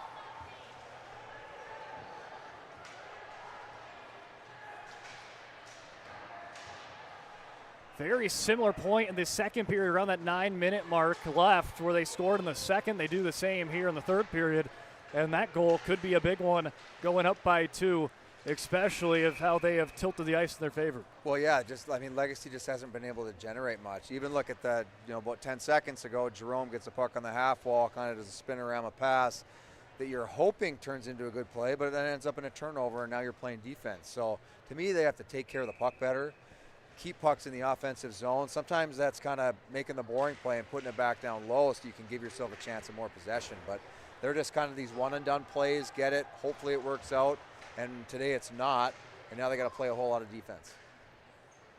Blaze Miller gets that one to Harrison Johnson as he'll quickly get behind his own crease, trying to open it up, and now they will exit away. This pass goes through the legs of Presley McKay, and Minot exited back out again. Once again, it's Caden Daniels. His pass cuts behind Slind. Presley McKay again. 3-on-2 if they hurry. But he loses the balance there as Jace Lemon knocks him off the puck. And sent down the ice with 8:41 remaining on the BNC National Bank scoreboard. Big thanks out to our sponsors, Northern Plains Heating and Air. There's no other choice to your heating and air game than Northern Plains Heating and Air. Call Dylan today at 222-2155 to make sure your furnace is ready for the winter months ahead. Hey, we're already in the winter, and it's getting pretty cold out there, so you need to get in with the heating game. Again, call Northern Plains Heating and Air. I'm working on an igloo this year in my front yard. My daughter's asked for a snowman. I said, I'll do an igloo this year. Hey, there you go. So if anyone's got a huge snowblower that could help me out so I don't have to shovel it all, it'd be appreciated. Bringing out maybe the architect or engineering degree out there. Yeah, and that ain't me. Might be a little lopsided, but hey, if it's an igloo, it's an igloo.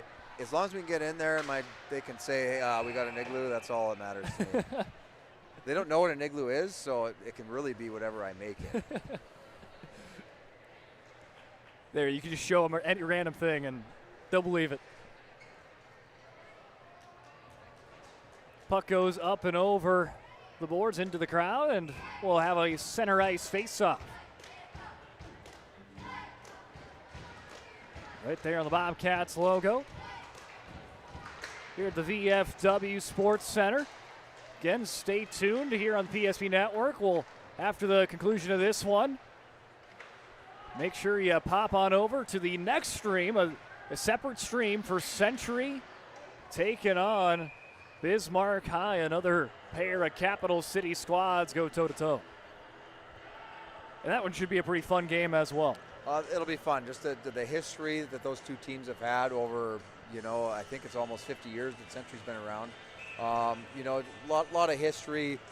Troy Olsen's done such a great job with his group over at Century. Steve Dora really trying to kind of turn things for the BHS group, and they look like they'll have a stronger year than they have the last couple of years. So exciting times, and I'm really excited to see a good rivalry crosstown matchup. All the parents are mad at each other in the stands. You love to see it.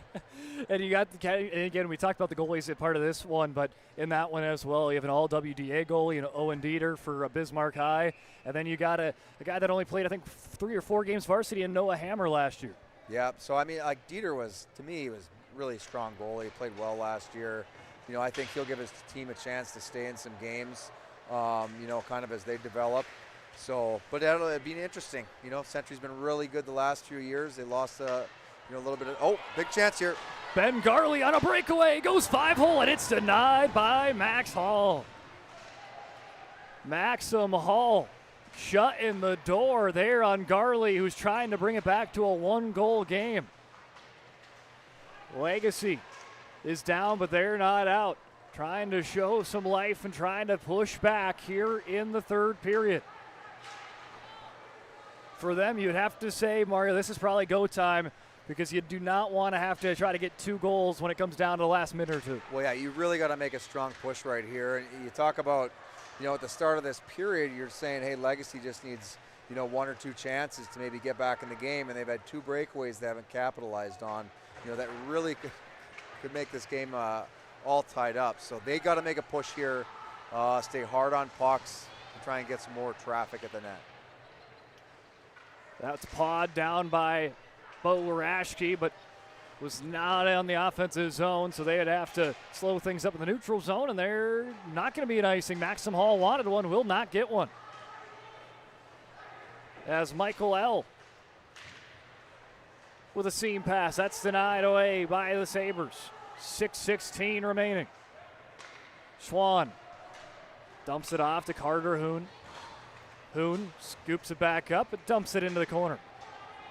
Allows Jerome to chase after it. Jerome somehow wins the race but could not quite keep that one on the tape, and it's sent down by Minot United with 6 minutes to go.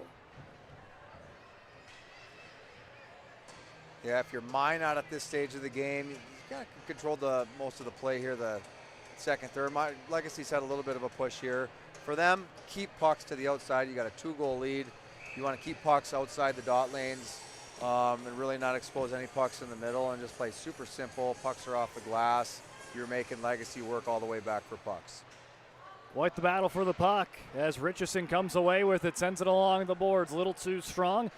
Hoon now will send it over to Raschke. A couple of sophomores here on the Sabres top D-line. And Liam Strebel getting a little bit more ice time here the second half of the game. I know he's a player that Legacy's coaching staff's been really happy with, but he's going to earn a little more ice time right now with his energy. Strebel played it to Jerome, but again, taken away by Minot United, who's just been everywhere. Their sticks have just been in the passing lanes as they'll haul it back in. Chipped up by Daniels. Daniels had the opening goal tonight, his first in his varsity career. That's what started at 1-0 and now sits up 4-2 Minot. Schmeichel races hard for it, tries to seal the edge. We'll get back to the neutral zone before being pushed back in by Manuel. Stretch pass to Presley McKay, and he did not get a piece of that one, so we'll go all the way down the ice again. Big thanks out to BSN. BSN creates exclusive personalized solutions for North Dakota high school and collegiate programs for custom equipment, uniforms, and coaches apparel, fan wear, branding, and more. They do it all. Contact your local BSN sales pro today. 4:51 remaining in the third. Legacy needing 2 goals to even this one up before clock hits triple zeros. But Minot United doing a good job of continuing to chew that clock in their own offensive zone. Presley McKay plays it out, getting down low is Jace Lemon, again one of those seniors.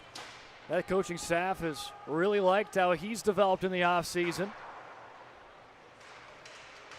Off the boards, but being pickpocketed. Here comes the potential opportunity here for Johnson, but has it poked back by Holland. Holland now going to try to turn that defense into some offense. Centers a pass, saved by Crumwoody. He gets a second piece of it as well.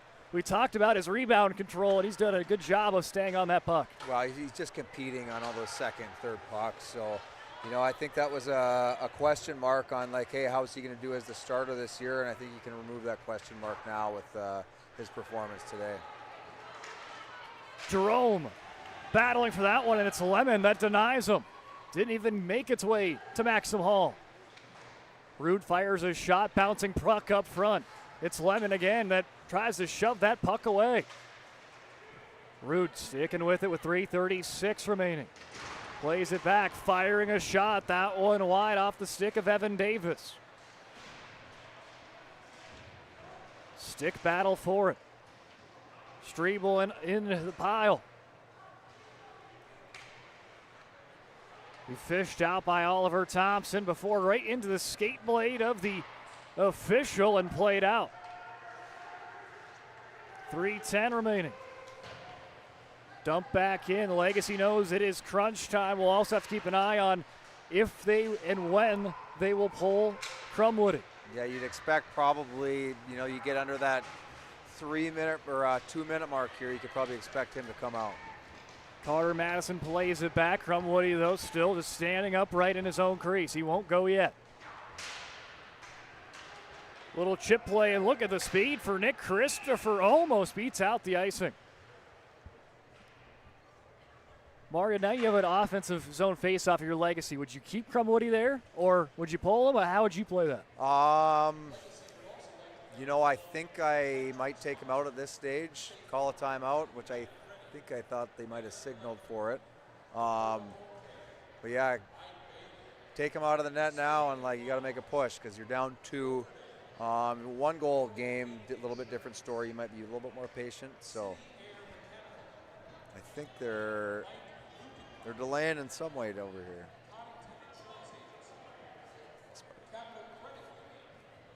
But I feel like that's always one of those questions, especially when you get that offensive zone face-off, final 2-3 minutes. You're down by a goal or two. You want to get your top guys a little rest, get them a breather.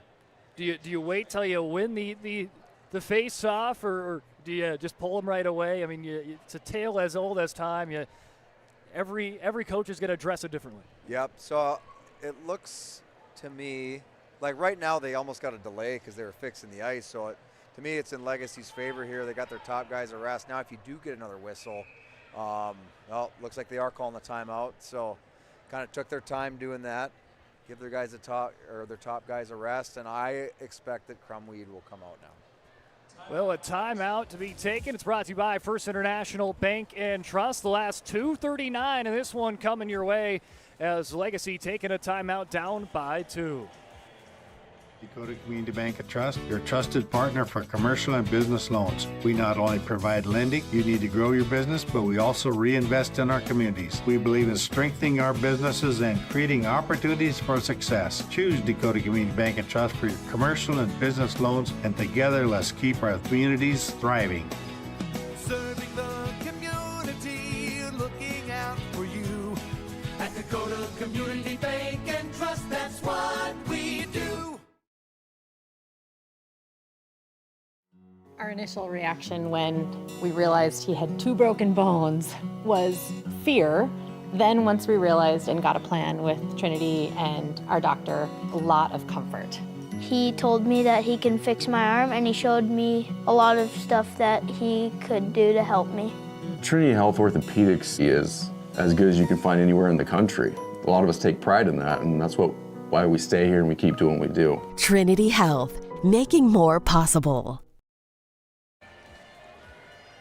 Coming out of the Legacy timeout, brought to you by First International Bank and Trust. First International Bank and Trust, full service, family-owned, independent community bank built on the bond between their employees and customers. Founded in 1910, growing to serve rural and urban communities across Arizona, Minnesota, North Dakota, and South Dakota. Find them online at FIBT.com. And as we kind of alluded to, the goalie has been pulled there, Mario. Yep, so goalie's out. They got a couple of young guys out there. Strebel, Carter Hoon, who's had a strong, simple game. Just a smart player. But nice to see they got some of those young guys getting some of that experience here early in the year.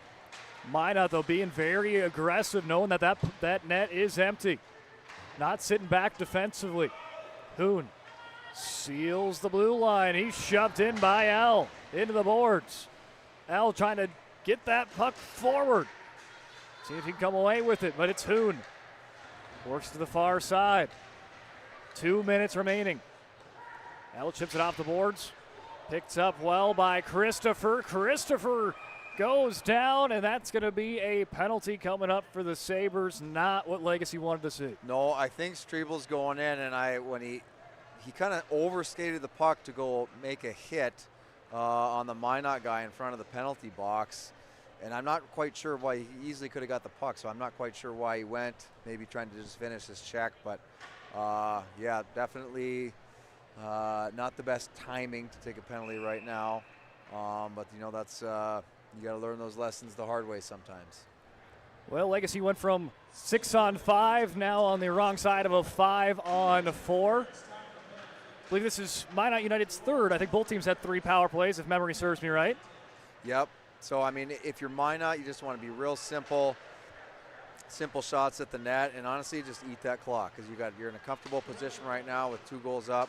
They just got to keep pucks, just move it around the perimeter. If you're Legacy, I'd be just going all out at this puck to try and create a turnover because you got to try to find a way to get something, and then maybe pull your goalie and make it 5-on-5. Working around with the puck is Brody Groves. Lays it out to Richardson. Thompson, here comes a one-timer. That one denied by Crumwoody. Weird deflection off a skate blade. Will not quite clear.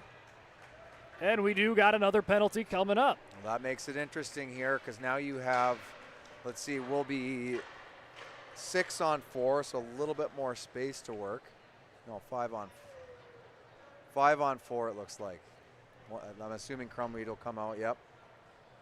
That was a heads-up play by Crumwoody, though, because I don't know if you saw it. He was banging his stick, trying to get the attention of the coaching staff of, hey, what do I do? Right. Do you want me to come in? Do you want me to stay out? Yep, and at this stage, you might as well come out because you need a couple goals, and if you don't score, you're losing anyway, so get out there and give yourself a chance. So now on a 5-on-4, both teams having a penalty. Member in the penalty box, but net is empty for Legacy. Raschke plays it down low. It's Jerome. Spins around with it. Jerome keeping it on the backhand. Snapshot deflected wide. Goalie going to scoop it up. Back to Raschke with 45 seconds. As Hall quickly adjusts and makes the save. You talk about that net presence. Raschke takes kind of a perimeter shot, which is a good shot if you have that traffic, but Jerome's kind of getting himself boxed out. You got to get in front of the goalie's eyes. Force him. My general rule when you're screening, if the goalie doesn't have to move his head, you're not screening him. You have to make him adjust his head so that he's out of alignment. Back in Preston McKay wins the draw. Played over the far side. Quick passes. Goalie fans on it. Jerome and Presley McKay get it back for Legacy with 30 seconds. Still needing 2 goals. Presley McKay stop and start. Plays it back to Harrison Johnson to Raschke. Extra pass. 20 seconds remaining. Raschke to Jerome playing a little tic-tac-toe. That one steered wide. Johnson corrals it with 14 seconds. Jerome having a one-timer. That one flutters away, and that is probably going to do it with 5 seconds. McKay continuing to work till the buzzer as it finally sings and hits triple zeros. Minot United makes the road trip out to the capital city, and they'll head back to the Magic City tonight, 1-0 in conference play. Yeah. So 4-2 is going to be the final, and we'll talk about this one when we come back on the postgame show. This presentation on the PSP Network is proudly brought to you by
Like and follow PSP Network on all social media platforms. PSP Network, it's game day. When facing disaster, it's not just the things we lose, but the memories. But there's hope. ServPro, with decades of experience in Minot and Bismarck, is always ready. Our certified professionals don't just restore homes, they rebuild lives. Because to us, you're not just a client, you're family.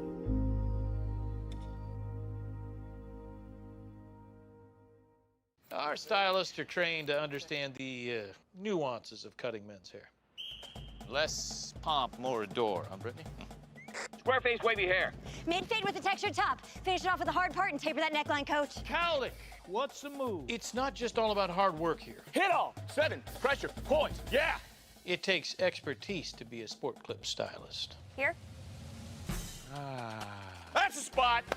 Right there, huh? Sport Clips, the pros in men's hair. Whether you're looking for a full-service financial plan or planning for farm or business succession, Planning Team Financial Advisors is here to help you work toward achieving your financial goals. With locations in Bismarck, Garrison, and Center, our full-service team of professionals are dedicated to helping you work towards achieving your financial goals. Visit us online, planningteam.com.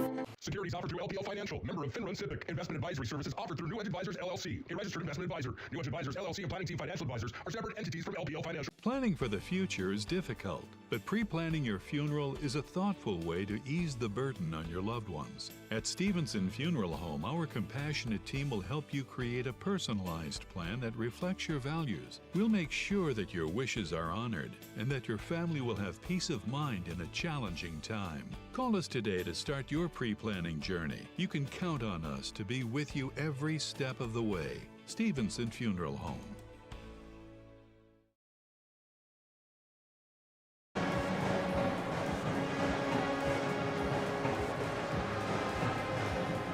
Final score, Minot 4, Legacy 2.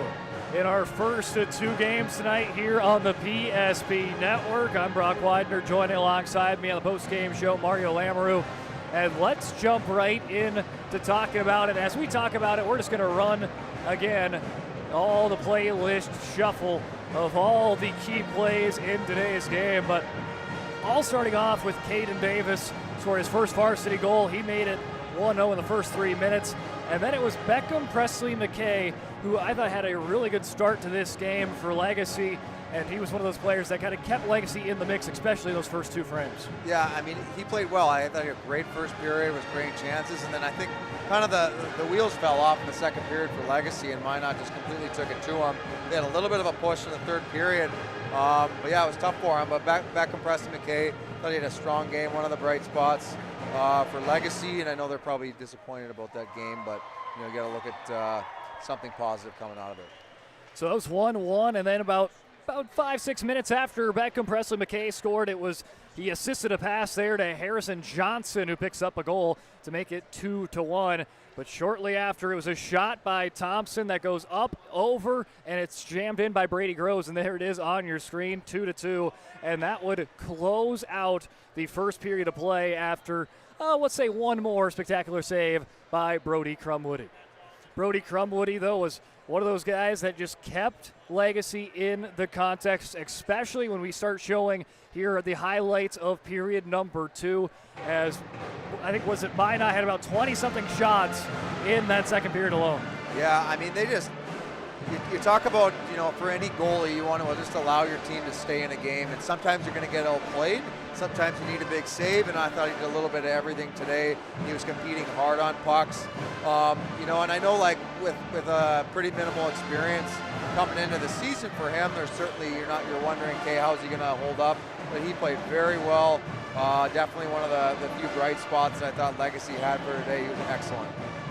So in that second period, there was one goal, even though Minot had opportunity after opportunity after opportunity. It was Easton Bradley that I guess going to go down as the game winner tonight, as it was assisted by Thompson and Groves. And then in the third, Thompson would get his own, assisted by Bradley and Groves. So taking a look at the final stats for Minot, Bradley Brady Groves, Easton Bradley, as well as Oliver Thompson, all going to be credited with 1 goal and 2 assists.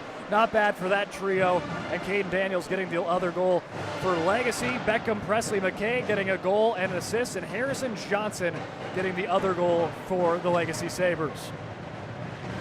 Then, again, shot totals, I guess I didn't catch them when they came off, but I believe it was around 40-something to about 15, 16 shots there for Legacy. Yeah, just completely, to me, Minot controlled the game other than the first period. Thought they really played a strong game, and I got to think Coach Willard and Coach Bennett are very happy with their team's performance here on the road. Well, now we go into the Sports Clips MVP of the contest. And we could go with a whole bunch of different names here, Mario, and especially with that trio up front, each getting a goal and 2 assists. But tonight, Sports Clips MVP going to go over to Easton Bradley. What did you like out of his play tonight? I just thought he was solid all over the ice. You know, obviously made a couple big plays. Made a really nice play there on the 4th goal in the 3rd period. Just a good heads-up play. Just good hockey sense all over. So I just thought he had a well-rounded game and just contributed in a lot of different ways. And obviously contributing offensively is a pretty big factor, and he was able to do that tonight. Easton Bradley played in about half the games for Minot last season and had 4 points overall last year. A good start for him, 5 points in 3 games, exactly what that Minot coaching staff wants to see out of him. Yeah, you talk about how much firepower they lost from last year. Well, now it's next, someone else is up to turn to kind of take over the reins, and certainly, you know, early in the year, you know, you're looking for someone to do that. He's certainly establishing himself as one of the better offensive players on that Minot United group. Well, that's going to do it for this broadcast. Minot United defeats Legacy 4-2. So we're going to end this broadcast, but in just a little bit, we're going to get going on the other broadcast. So make sure you hit into the next one. Bismarck High taking on Bismarck Century, a battle of the capital city. That's coming your way shortly on the PSP Network. We'll see you over there. This presentation on the PSP Network is proudly brought to you by. This presentation on the PSP Network is proudly brought to you by.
Follow PSP Network on all social media platforms.